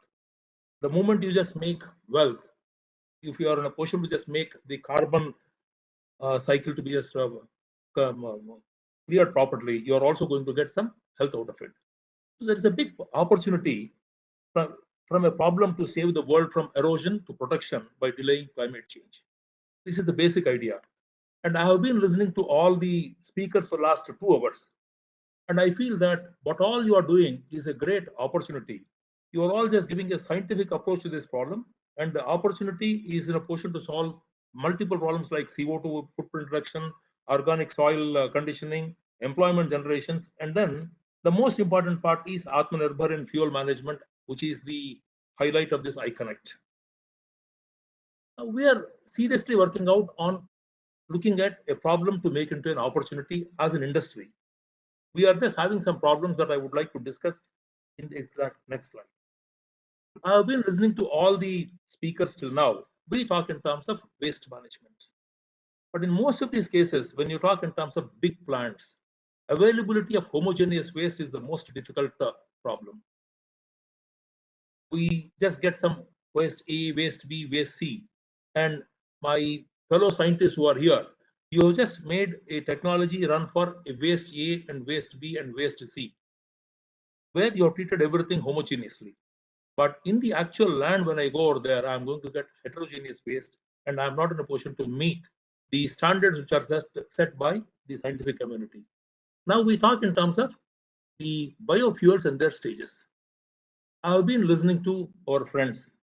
We talk in terms of bioenergy, biogas, CNG, all these things. The moment I talk of CNG, we normally talk in terms of above 90% purification, because we want to burn a internal combustion engine with a spark. So we need huge amount of purification, where my cost of the capex is going on increasing. But I can use the same biofuel for a different purpose with 70% purity of methane for my heating purposes, which is the most important need in the days to come. Now, let me just come down with a simple word. Today, the milk industry is in a position to sustain very, very well, because they just make everything into a byproduct. And then we are more tuned to take a toned milk to see to that we are not going to become fat. So by the time we remove all the fat and then make toned milk, the toned milk, even if it is sold at 5 rupees, the producer is at huge profit. But we are also getting the toned milk, which doesn't have anything, almost at 50 rupees a liter. So this is something which we have to just really work out. What are all the different stages where I can just value add to the product at every stage? Now, when we talk in terms of biofuels, we have so many biofuels which are coming. We talk in terms of biogas, which is coming. Biogas is having a lot of CO2 presence, which is there. Now, if I am in a position to just make CO2 also to come into my heating things, CO2 in a IC engine may create some soot by which it is not acceptable. But CO2 in heating, where I use it to just burn a boiler, anyhow we have been accustomed to use a lot of soot. But this may be in a position to just increase the things in the right way. Now, the after products, the byproduct that you are getting, we talk in terms of manure. That manure is sometimes useful, and we are also getting different byproducts. For example, we have tried with the biomanure, which has come down from the plant, which has been represented by Mr. Sanjaya Takati, and we tried this in different farms, and we found the results are extremely good. But we need someone who can educate the people about the process. The system is ready, the product is ready, but we have to take it to people. We need a lot of shake-handing from all the people who are in a position to take things. More than this, we have different bioproducts which are coming. Honestly, the sludge which is coming from most of the STPs. Today, the government of India has made it mandatory that we have to just make almost 10% of coal in every power plant or any power generation system to be replaced with biofuels. And we never just worked on a process where I can just make a briquette or a pellet which can replace or substitute coal in the power plants. We have so much of waste. So we request my fellow scientists to help us in just bringing those things, where we have to talk in terms of different aspects. You talk of your GCV and burning time. In fact, we tried with some briquettes made by sludge coming from one of the STP. We have just given it to some people. The existing boilers are tuned for coal with a given time management and everything. But these briquettes, what we have just made, they are giving more energy and they are burning faster. So as a result, the system cannot be changed. So they say, sir, ye hamare ko kaam pe nahi aata hai. So we need someone to assist us in doing things. And similarly, the COP26, which we have been talking, they are just putting so much of enhancements on your municipal solid waste restrictions. In 99% of the cases, the waste collection is the most difficult part. So can we just get our friends to help us in just bringing out the same technology which has been used for mega projects to be just brought down to small projects? We are happy that with our association with Gangagan Rao, we could just get all the facilities of a big biogas plant using AGR technologies, where they were talking in terms of 1 ton to 2 tons to be an economical model, to be brought down even to 200 kg per day. But this is slightly expensive compared to the other one. So we need some more resistance from you. How do I just make this more economically viable? At the same time, we also have worked with ISCT in just making out the waste into a different product by name compost. We don't want to call this as compost. We want to call this as a soil conditioner. The same anaerobic digestion technology which we have been using in the biogas plants for biomethanization, we want to use the same thing for making compost in a anaerobic condition. We have removed water ice from a lake, almost on some 20,000 tons. We have converted that into beautiful soil conditioner, giving out around some 200 tons of soil conditioner, given it to around some 5,000 farmers. They are happy. We want to extend this. So now the need is much more. We need your assistance in shake-handing with us to make your technologies to land. You have just given so many conditions that these are the stipulations, these are the precautions that you have to just take. But when I go into the land, I am not in a position to just make things absolutely right.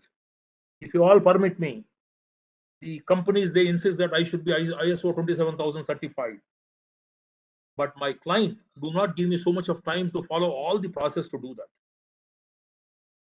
So if I follow the process which has been just given by ISO 27000 or ISO 9001, my timelines are going on increasing and my client is not ready to accept those things. So we try to make some shortcuts. This is the problem with the industry that we are facing. So now you tell us how you can just help us in making things going to be very, very good. This is what we have. There are big opportunities.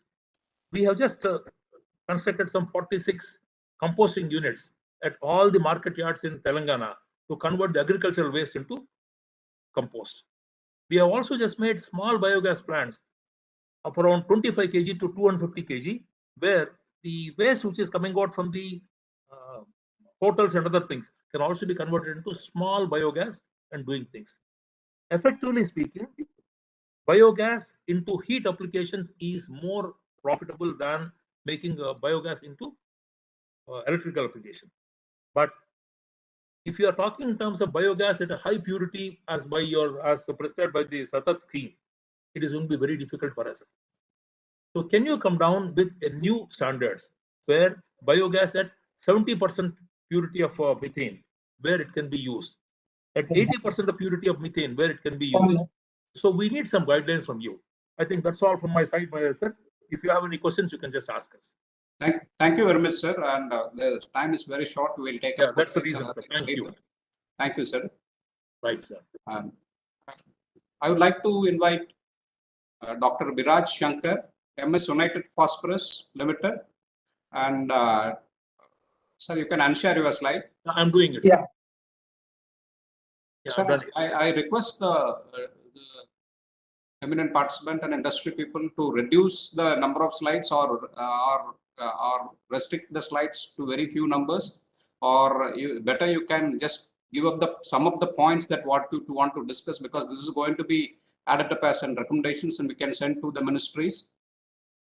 So we are already running short of time. Already we are away from 12 o'clock, so that we had to go for the fourth session. Sorry. So please make it short, sir. Yeah. Good afternoon, everyone. Am I audible? Yeah, you are audible, clear and loud, sir. Please. Yeah. And can you see my slides? Yes, please, sir. So my name is Dr. Biraj Shankar. I'm from a company called UPL Limited. Earlier, this company was called United Phosphorus Limited, but now the company name has changed to UPL Limited.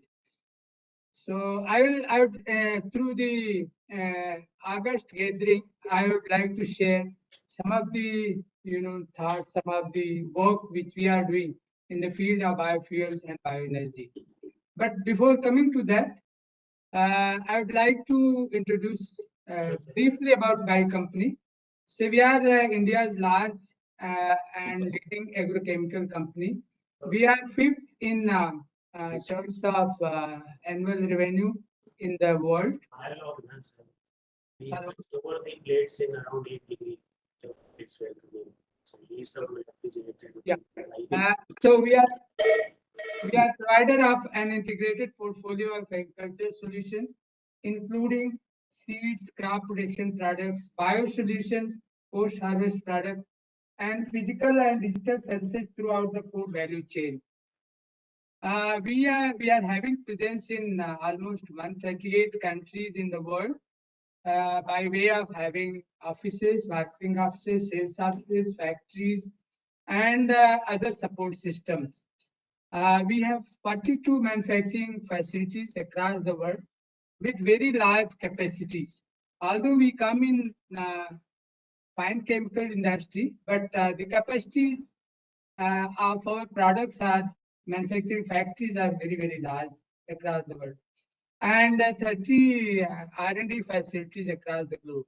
Our annual turnover for the last financial year 2021-22 has been rupees 46,240 CR. So although we are a very hardcore agrochemical company producing chemicals and agrochemicals, we have started thinking of diversifying in biofuels and bioenergy area. So right now we have identified 3 areas: biodiesel, green diesel, and 2G ethanol. So biodiesel, both we are working at our R&D centers using both chemical methods as well as enzymatic method.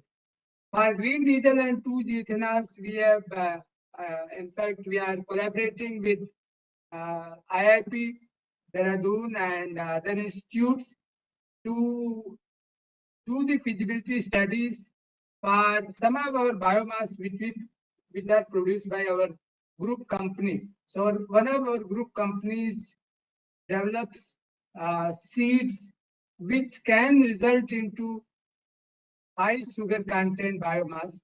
For example, we have developed hybrids of sweet sorghum, so which we are working on now to develop 2G ethanol, second generation ethanol technology.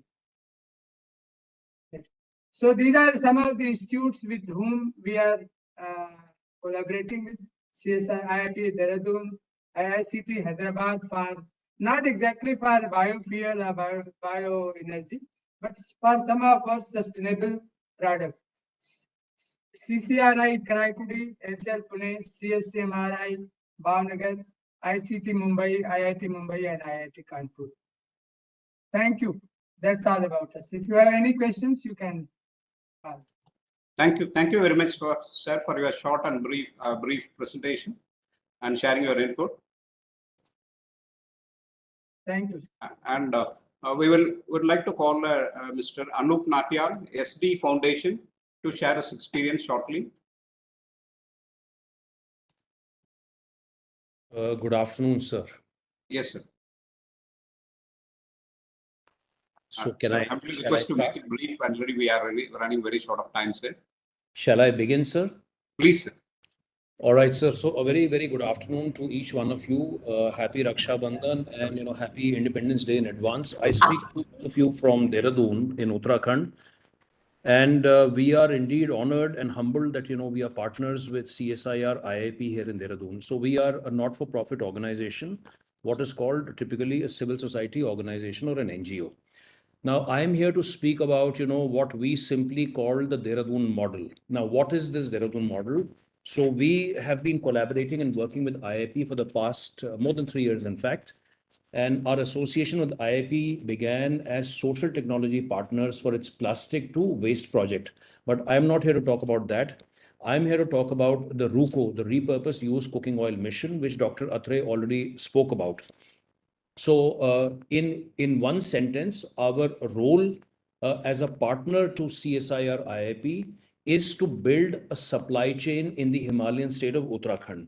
Now, I take a step back and I now talk about the Dehradun model.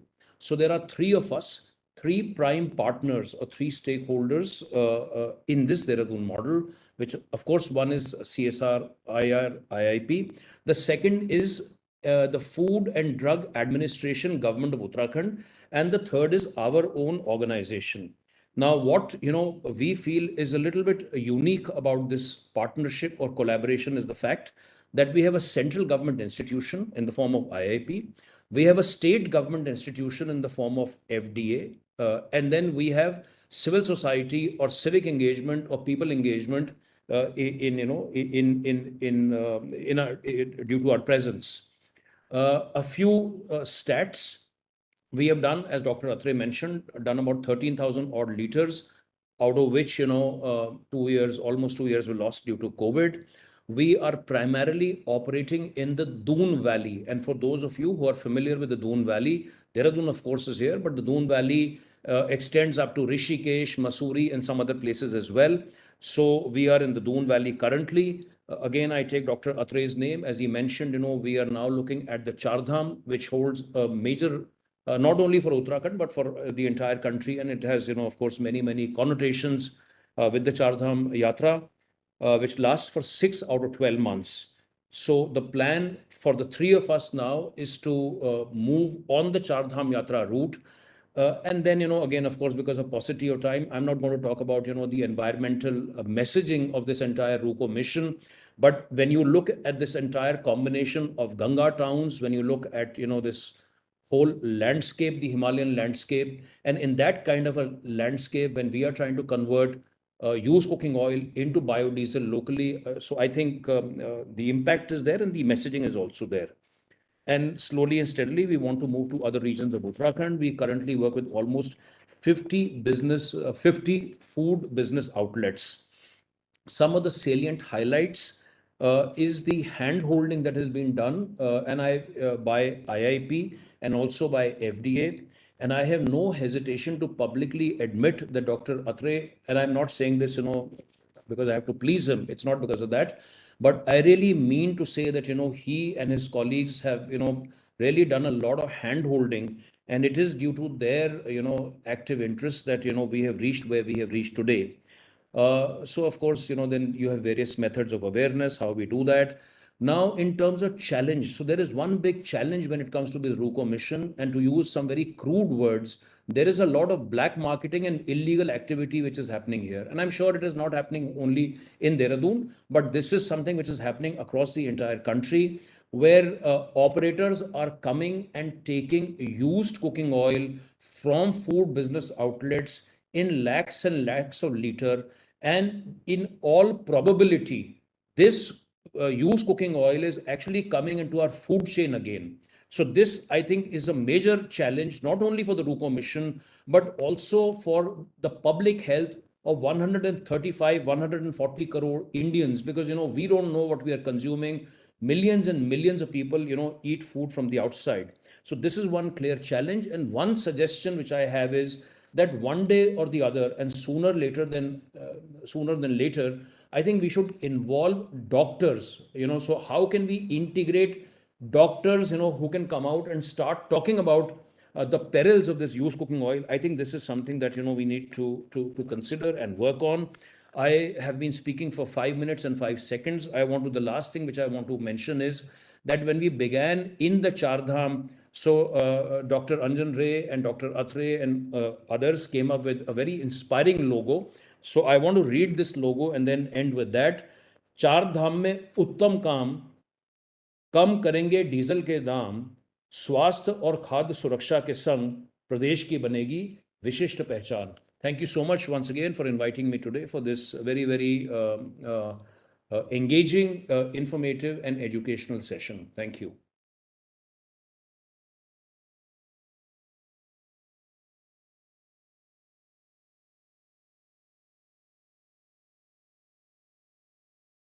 Hello. Hello. Yes, sir. Sir? I finished already. Thank you very much, sir.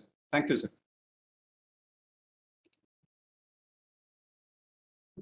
May I request Mr. E. Vetruvale from SPAC Stars Private Limited to share his experience?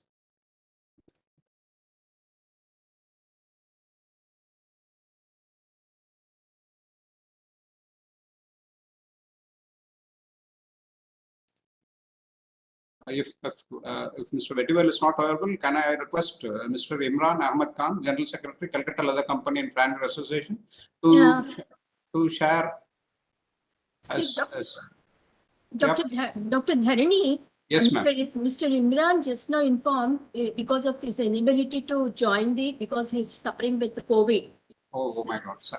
Okay, thank you. We will call, with your permission, we'll call other people, participants. Yes, sir. Thank you. Can we request Mr.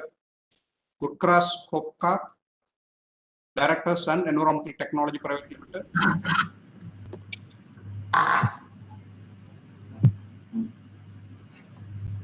So, good afternoon, everybody. Yes, sir. Myself, Utkarsh Kopkar, I am the Director.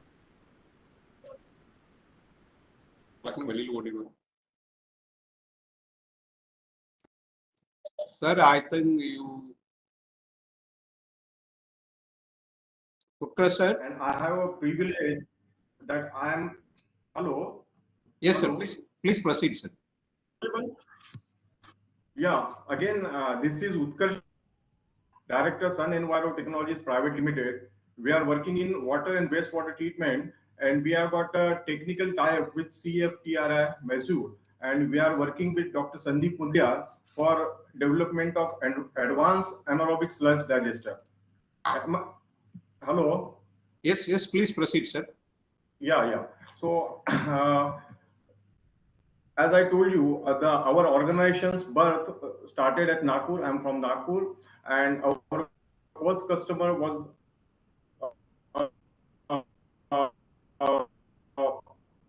Haldiram's, and they had a problem of what the wastewater was having very high COD, and it was not possible to treat with a simple aerobic treatment. There we developed first anaerobic reactor of our own system in the year 1997. Then biogas was the output. Then the director told me we were doing that flaring of that biogas. Then director, no, I want to use this biogas. Then we put a small biogas line and we could up to their laboratory and to make a tea. That was how the birth of Sun Enviro for the biogas utilization project was started. Then I will not just talk about the technology, but I can tell you that there were a few examples. Like in the year 2007, PepsiCo came to India for the manufacturing of potato chips, and they were facing a huge problem of disposal of rotten potato, cut potato. The quantity was around 20 tons per day, and then all of a sudden we got that inquiry, and we started how to do that. So the engineering was involved. So we did a very good biogas plant, and the biogas was further redefined, purified, and they could generate around 1,000 kg equivalent of LPG, and that it was published in Economic Times, and then was also the concerned man from PepsiCo got the award from Indra Nui. Anyway, this was the success story for that particular waste. So we called different substrate. We have done for this protein waste also. We have done for the fats. So we have got our customers right from Haldiram's, PepsiCo, Balaji Wafers, Hindustan Coca-Cola, Amul. So I mean, name the food industry and the dairy, we are there. But with this, I want the help as I am from the other side of the table. That is the industry. So like whatever we develop or we want to develop, we need a competent team like Sandeep, which is providing the services. We should have from a pilot lab scale to pilot plant, proven plants. Then we should have certain financial setup in which, although there are certain projects which may be of social concern, but then they needs to execute financially. So that particular financial input, then of course for such deserving techno-commercial project, adequate finance and projects, not only we have to execute with R&D Institute in India, but we should execute abroad also, where there should be a complete freedom for the scientists who are working with the private organization, so that you bring in foreign currency also. With this, I just will end up because I am at my customer side. I am sitting at Delhi Haldiram's, and I've got my meeting again with the MD of that company. We are working with this for their various projects. Once again, I thank you all for giving us an opportunity or company to present before you. we all are would like to work in association. Rather, the IPP guy told me that in the this thing conveyed something he is doing for the use of. If they can talk to me in person, I will be with the director there. I can convey our message that yes, there are people who have done things and they can do biodiesel from that, because here there is a lot of around 500 metric tons of edible oil is used in this industry. Thank you once again. Thank you, Dr. Utkarsh sir. Thank you very much for your kind and brief note. May I request Dr. Sri Kumar Suryanarayana, CEO, C6 Energy.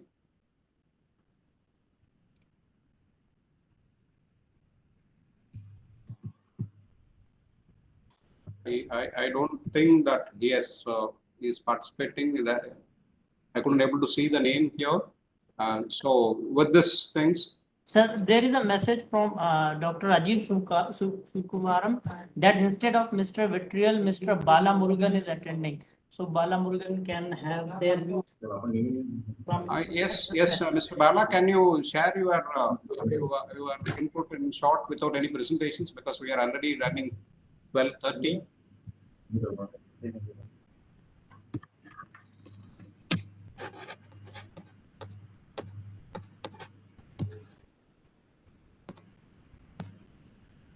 So, Mr. Bala Murugan, Mr. Bala.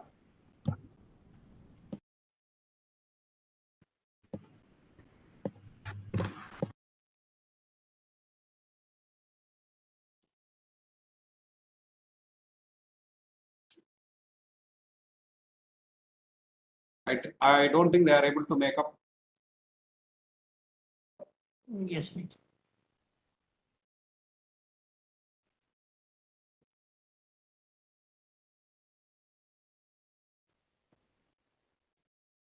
Mr. Bala?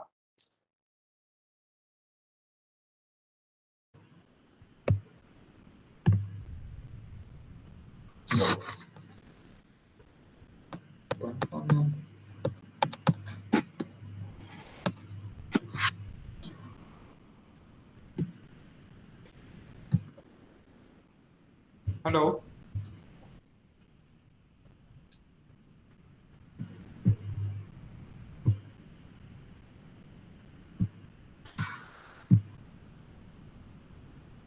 Hello, if it is not possible, we will close this session.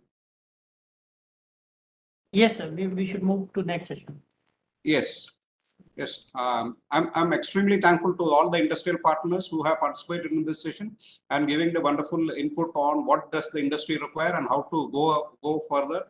And this will be definitely taken into note, and this will be compiled into a report and will be sent to the ministry for further implementations. Thank you very much. With these things, I hand over the session to Dr. Syed on the scientific input and panel discussion. Please, Dr. Syed.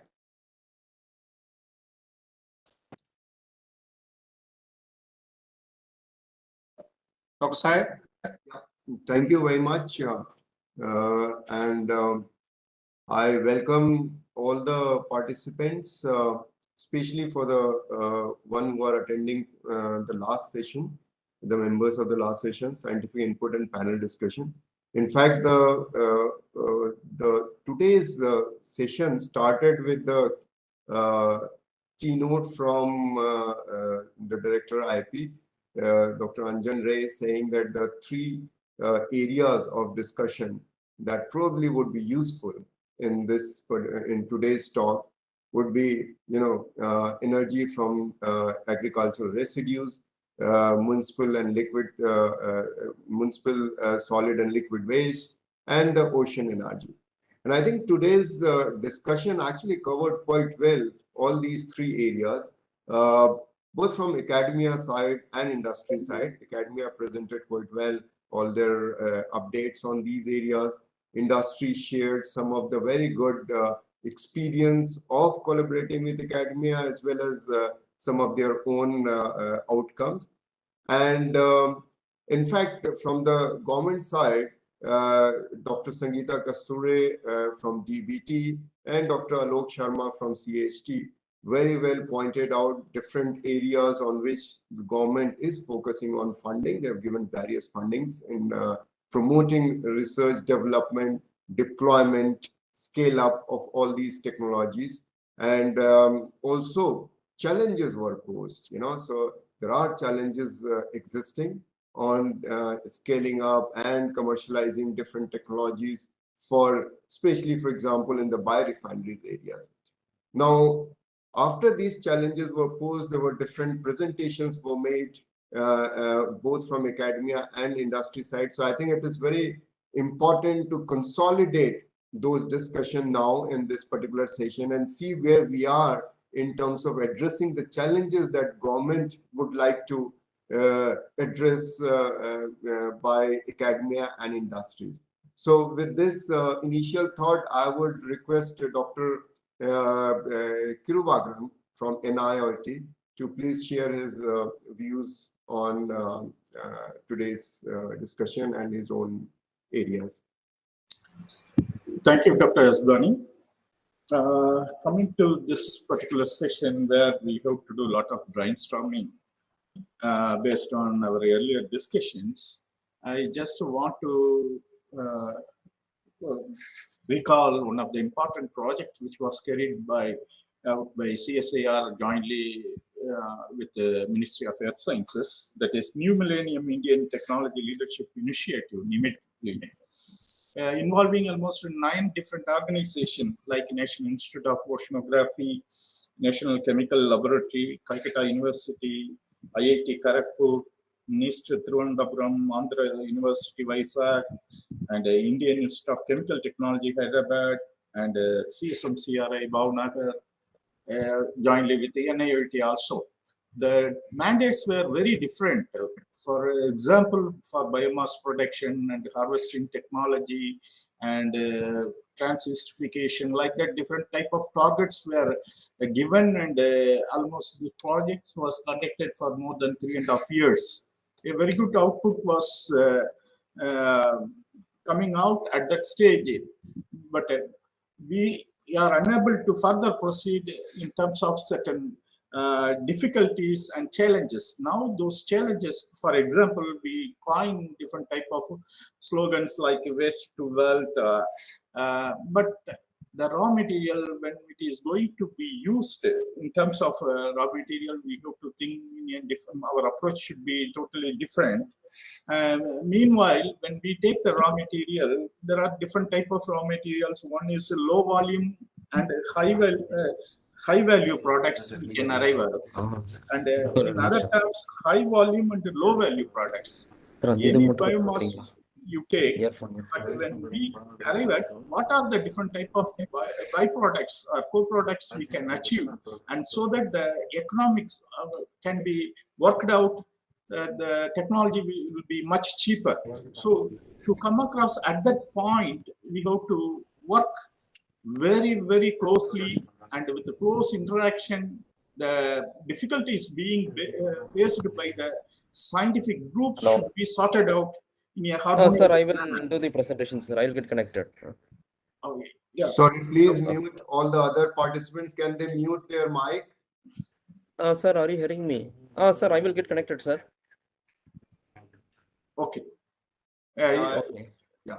Thank you. Sir, I will get connected. I just came in that line. Okay, thank you. You will be called after my presentation. Thank you. Please Okay, sir, fine. I will be there in line if there any. So, okay. What I want to discuss is some of the important challenges on biofuel production. As I was telling, okay, the feedstock and the biomass production is really a tough challenge in terms of okay, sir, then we can wind it up, no? any other process. Okay, sir, thank you. Then the infrastructure availability like okay, land sir, and water, which are the major resources around, it should be very, okay, very sir, economically used. Then coming to the energy efficient technologies, for example, harvesting the biomass, whatever, this should be in very, very proper manner, so that the technology ultimately what we will be harvesting as a biomass for further process like a pre-treatment, hydrolysis, fermentation, etc., will work out much cheaper. And these biomass products also are capable of yielding different type of byproducts. For example, when you are working with microalgae, you will get a high value products like phycocyanin, lutein, etc.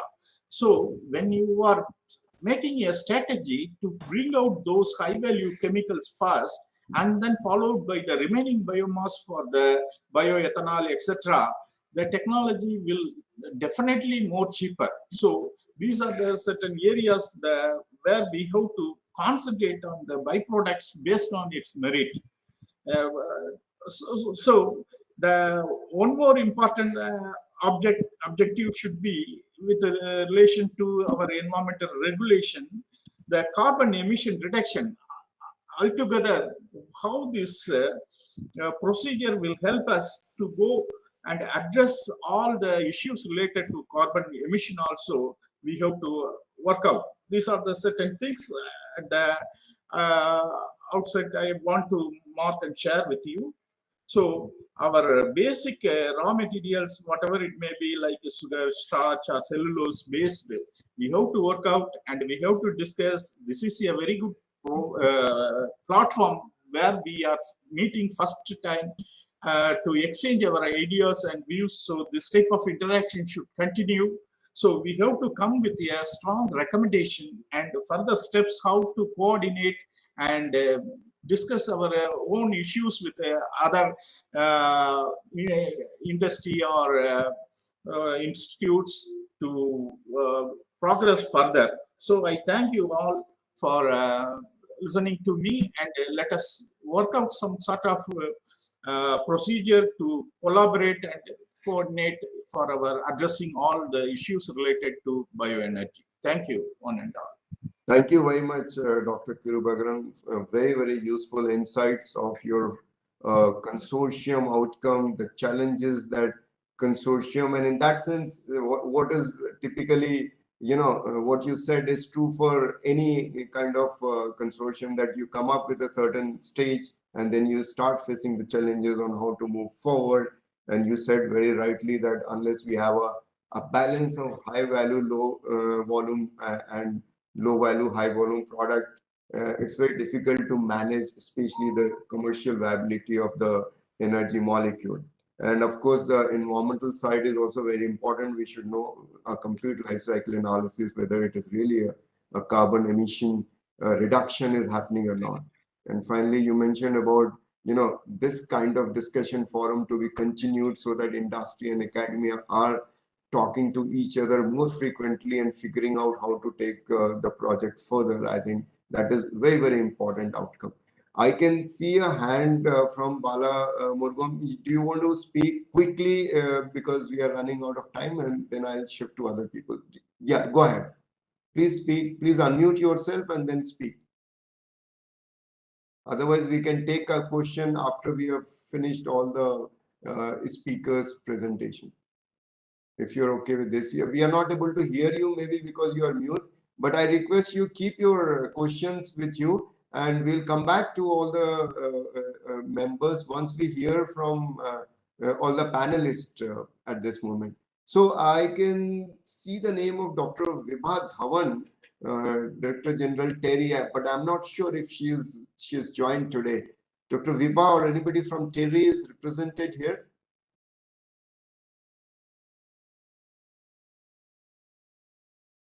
Okay, I don't think so. What about Dr. Pramod Wangekar from IIT Bombay? Is Pramod Wangekar joined today? The coordinator of DVT PAN IIT Bioenergy Center as well. So I don't think Dr. Pramod Wangekar has joined. What about Dr. Pramod Kumar from Praj Industry? Has anybody joined from Praj?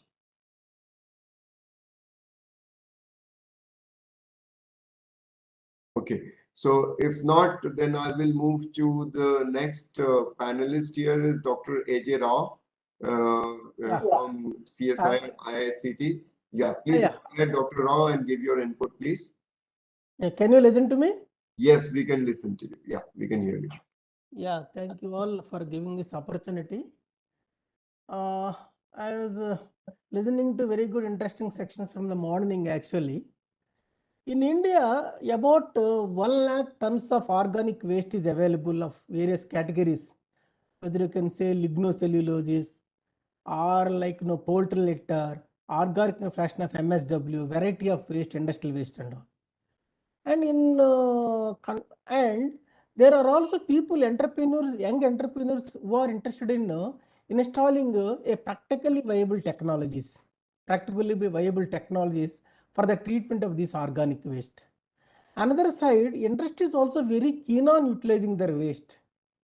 So then, despite all these things, now it is this 2022, we are not even using more than 1% of the waste for value added products or other things.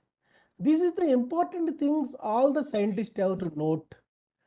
All the scientists are making very interesting publications.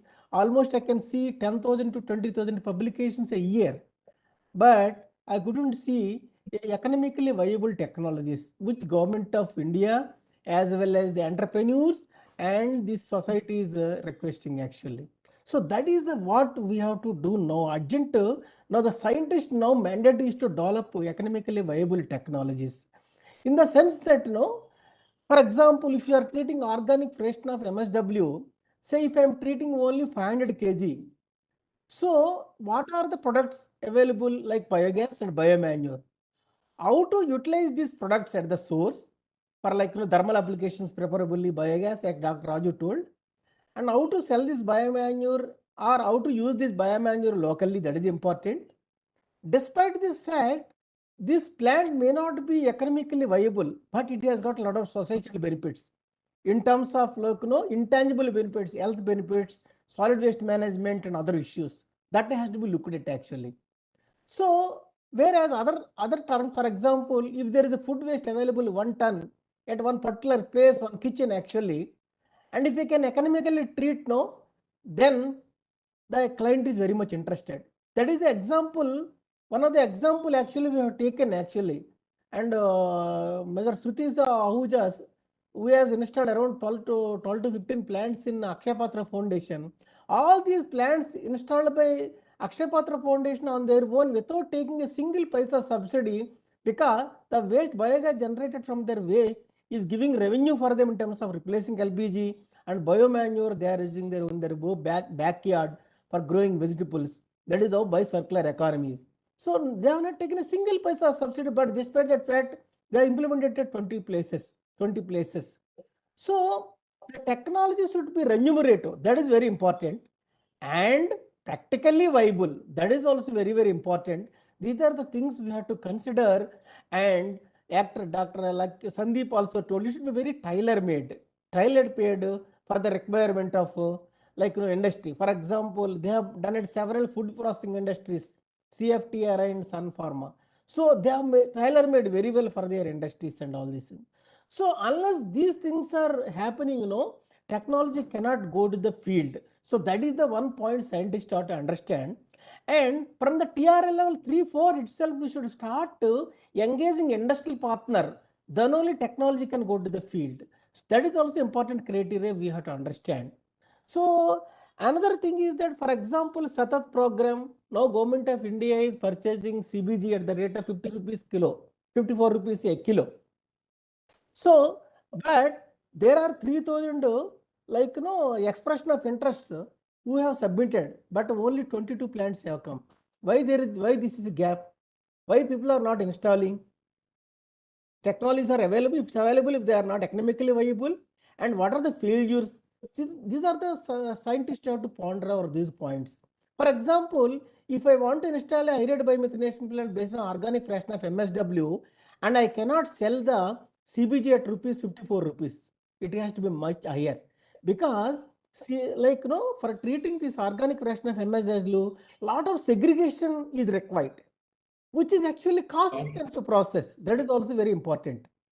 And secondly, in these bigger plants, utilization of CO2 is also very important. Utilization of CO2 is also very important, which needs to be considered for other applications. So, Vijayananda கிட்ட பேச சொல்றீங்களா sir? So these are some of the issues actually which I would like to wonder, and I would like to try to the scientists say that no, we need economically viable technologies which are remunerative from the all perspective, society perspective, business perspective, and all these things, and at the same time, this robust. Once it is gone to the field, no, the feedback should be good. If I install 25 plants, the feedback is that no, none of the plants are working. That is not the good technology transfer. We need to understand that. So that is how I think scientists have to go ahead with. And biofuels has gone a long way and still yet long way to walk actually. And unless all of the scientists are work with industries, industrial entrepreneurs and technology entrepreneurs, industrial partners, we cannot make commercially viable these technologies. That should be very keenly should be looked at. And thank you for giving this opportunity. Thank you very much, Dr. Rao. Very useful suggestion inputs came out from you. I mean, especially that there's so much of waste being generated in this country, and not even 1% of those are being utilized for the useful purpose, which is quite possible. But I think mainly the scientists are more, I mean, your concern is scientists more focusing on publication rather than developing a viable technology. I think that's an important thing that to be taken up, especially your suggestion of involving industry right from the TRL 3 and 4, so that what is really a viable technology could be understood well. I think the techno-economic analysis starts right when the industry involvements are there. I think these are very useful suggestions. I'm sure these suggestions are being noted down, and it will be taken care of by the government agencies. Shall I invite the next panelist in this session, Dr. Gaurav Mishra, Director, Sardar Patel Renewable Energy Research Institute. Is Dr. Gaurav Mishra has joined today? Probably Dr. Gaurav is not present. Okay. Then I'll move to the next speaker, Dr. Hari Narayan, the Director, CSR and CBS Abdul Rahman Crescent Institute of Science and Technology, Chennai. So I request Dr. Hari Narayan to give his input, please.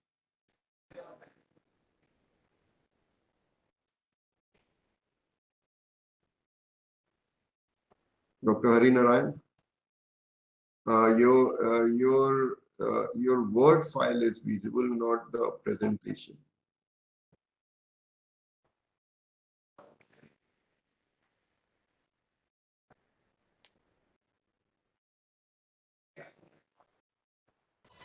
Can you hear me, please? We can hear you. Can you see my screen? But you can put a presentation mode. Your slide, if you can put it in a presentation mode. Yeah.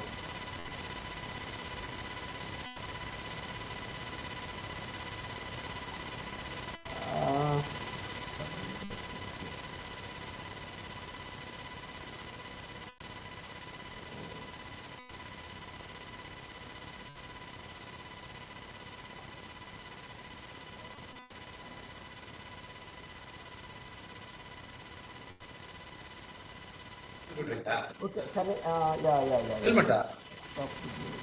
Helmet ஓட்டுறீங்களா? Okay. நீங்க ரெண்டு லேபுக்குமே fine பண்ணுங்க. Is it visible now?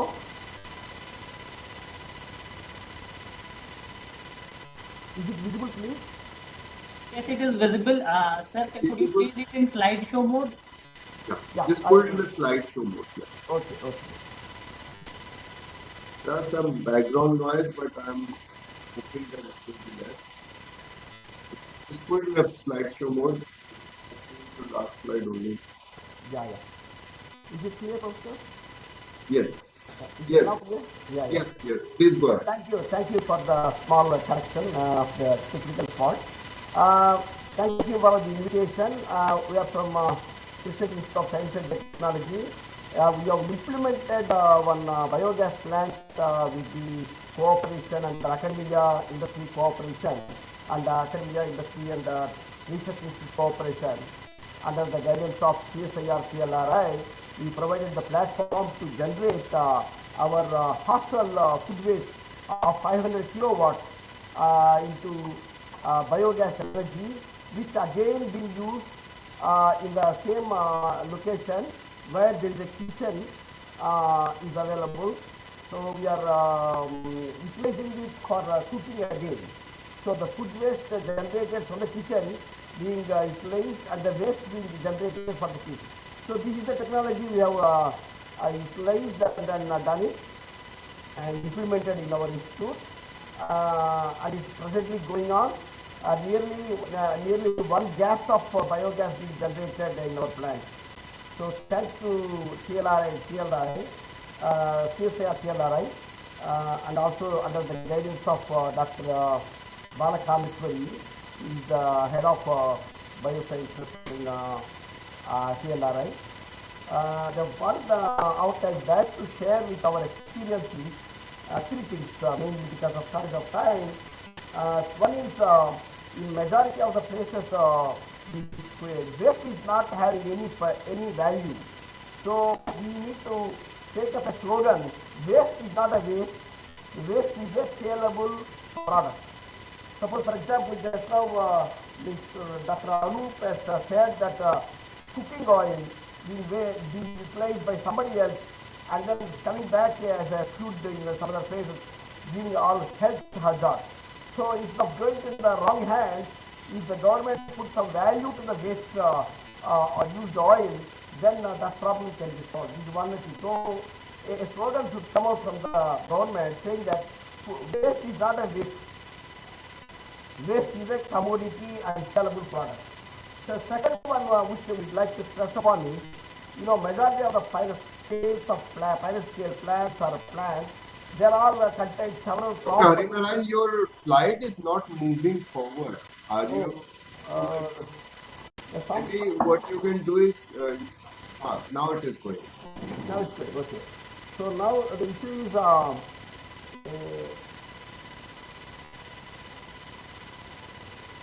this is our campus wherein these trees are used. These are the glimpses of the project which we are doing it. And this is the actual plant which we have implemented in our campus with the help of CLRI. And this is the outcome of the project which we have come into. So the message from our experience of successfully operating for the last couple of years is that we need to make such plants much more popular in all the academic institutions where lot of student community exists, lot of hostels will be food generated. They are right now the food waste being putting outside their campus. Suppose if BPD comes out with a policy of say that they will provide 75% of the funding, 25% by the institutions, all the universities all over India can utilize and make this as and emulate this model in the country so that the food waste in the hostel can be generated by gas. The third one which I would like to think is, we need to see that waste is being used where waste is generated.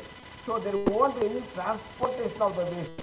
If we can come out with a policy, use the energy of the waste where you have produced the waste. So this is another policy which we would like to come out by the government. So that one is the first one is the waste is not a waste.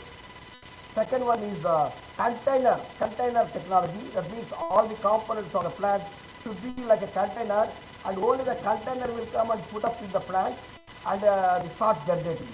So we need to put up our technology in a different way, not in the segregated way, so that it can be effectively utilized.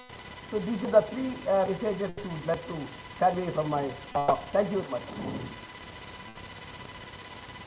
Thank you very much, Dr. Harinarayan. I think very important information as well as suggestions, your update on the biogas plant, as well as your idea of waste to be used where it is getting generated to save the transport cost. I think it's a very good message which should be implemented for the future technologies, not only for biogas, but wherever it is possible. So thank you very much. You can stop sharing the slide, Dr. Rinaran. I'm just To stop sharing. Yeah. conclude the session. So I must thank all the speakers of this session. I think a very, very valuable inputs have come up from the eminent panelists on this particular session, and I'm sure the government has taken note of it, all your suggestions, and it will be useful for taking our call for bioenergy commercialization to the next step after we have had this excellent discussion. So I will hand over to Dr. Dharani for the final remarks, and we conclude this session. So thank you very much. Unless there is a question. Sorry, please. I just realized that there's a hand here. Yeah, Yes. please. Yeah. Am I audible? Yeah, please. Two quick points. At CFTRI, I will just use the scale. Any food product, even the cheapest, sells at 200 rupees a kg. The most advanced biofuel, the gate price is 50 rupees. Okay, so any biofuel is a commodity chemicals. So first rule is all tools of engineering has to come in biofuels: optimization tool, process integration tool, modeling, simulation, scenario analysis, and LC. The first. Second is immediately there is a waste treatment requirement in various industry like food and other industries. So solid and liquid integrated should be thought as a valuable resource for biofuel 1G, 2G, and 3G. And third, what is happening is, suppose you percentage of scientists and students working on biofuels, there are less than 10% engineering students who are working actively on biofuels. Okay, because I sit on the pollution control board also. So these are the constraints which biofuel has to address. So even a simplest food product sells at 300, 400 rupees a kg. And net energy balances. What is the net energy? I will give you some quick order of estimates. A biogas will be 3 to 4 times net energy positive as compared to any other 2G, 3G technology. I will give an example. We have done 7,50,000 LC analysis of a raceway pod. Okay. Now, and I'm also done for biogas. So on a normalized scale, if you see, considering all the errors, on a normalized scale, biogas requires, algal biofuel will require 10 order of magnitude maturation to compete with biogas today. Okay. And energy penalty at each stage has to be calculated.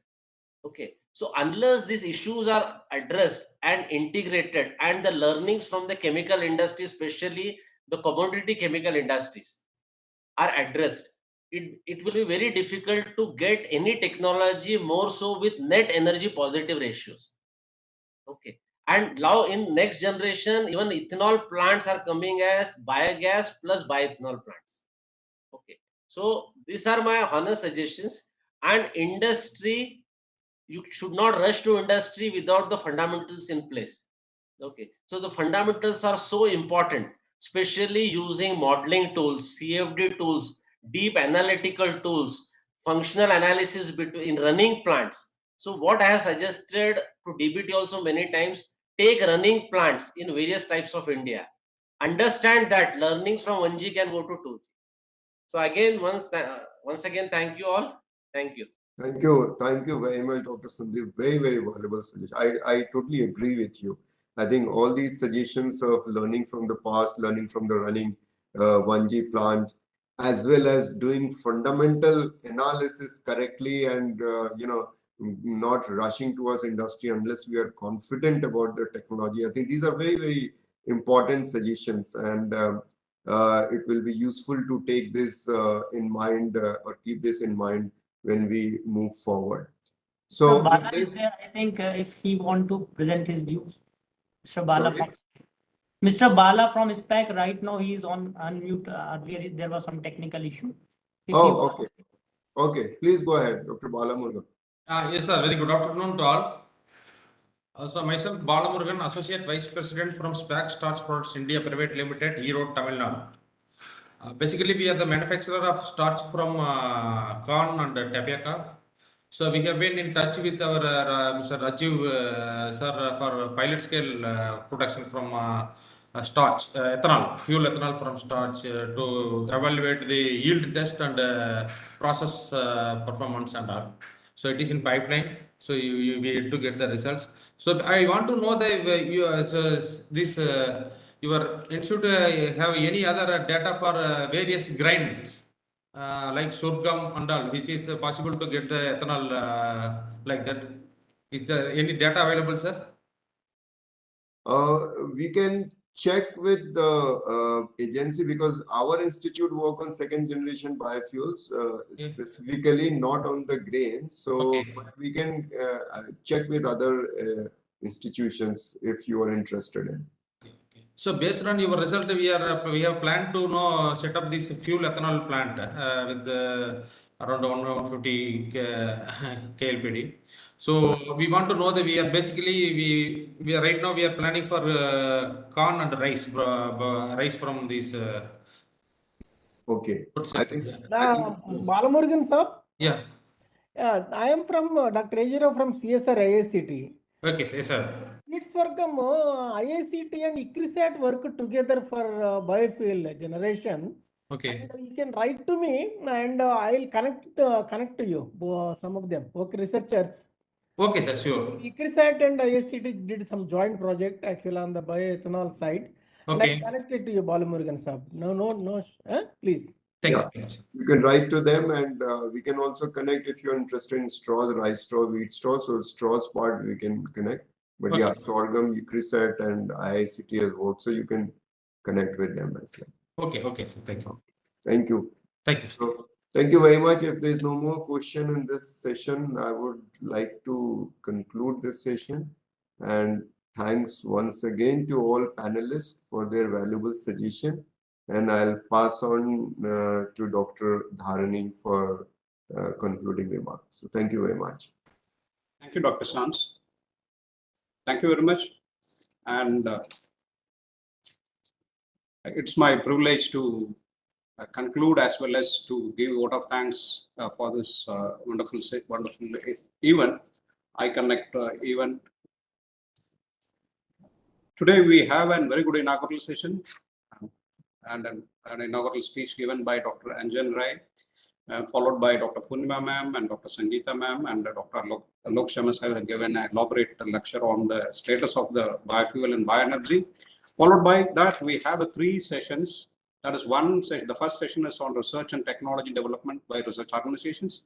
And the sessions goes to industrial need, which industrial partners from interacted and gave their inputs and the status.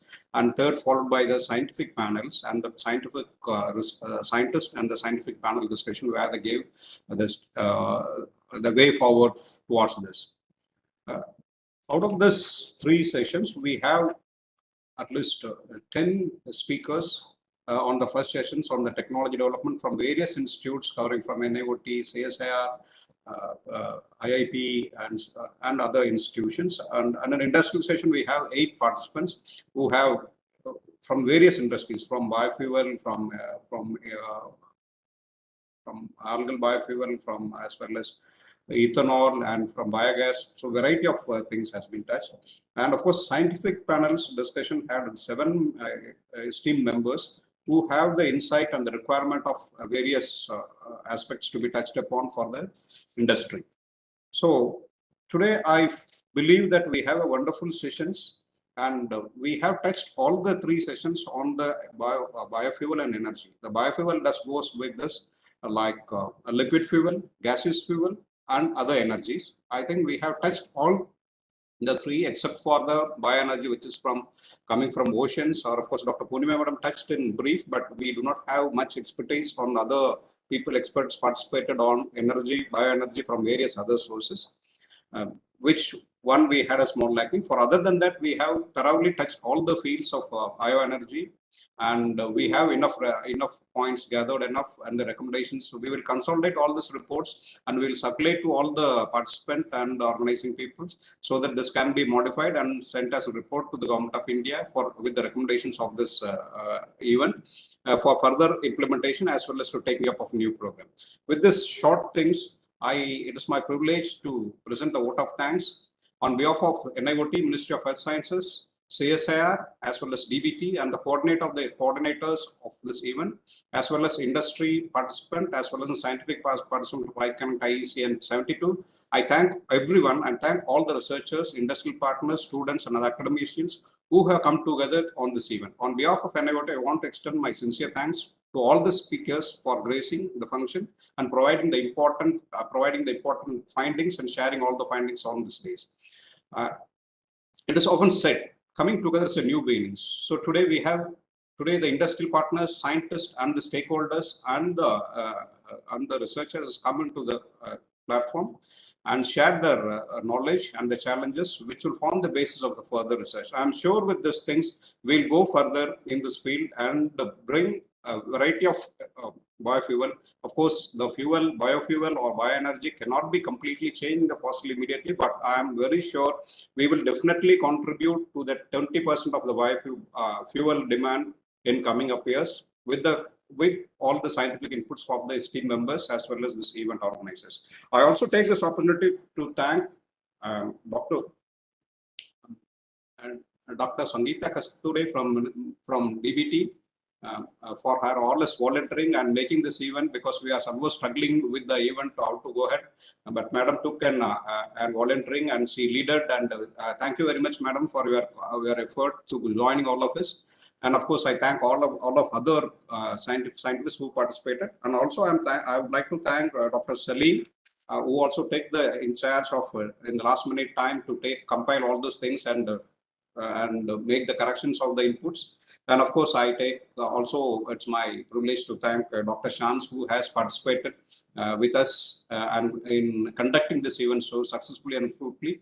With these things, I thank everyone, all the partners, as well as my peers, as well as my research scholars, and my division friends for their efforts to making this event today. Thank you very much, and we will meet again. We will circulate all the inputs for the further comments. Thank you, Dr. Dharani, and thank you each one of you and congratulate you on the Biofuel Day event. Thank you. Thank you so much. Thank you. Thank you.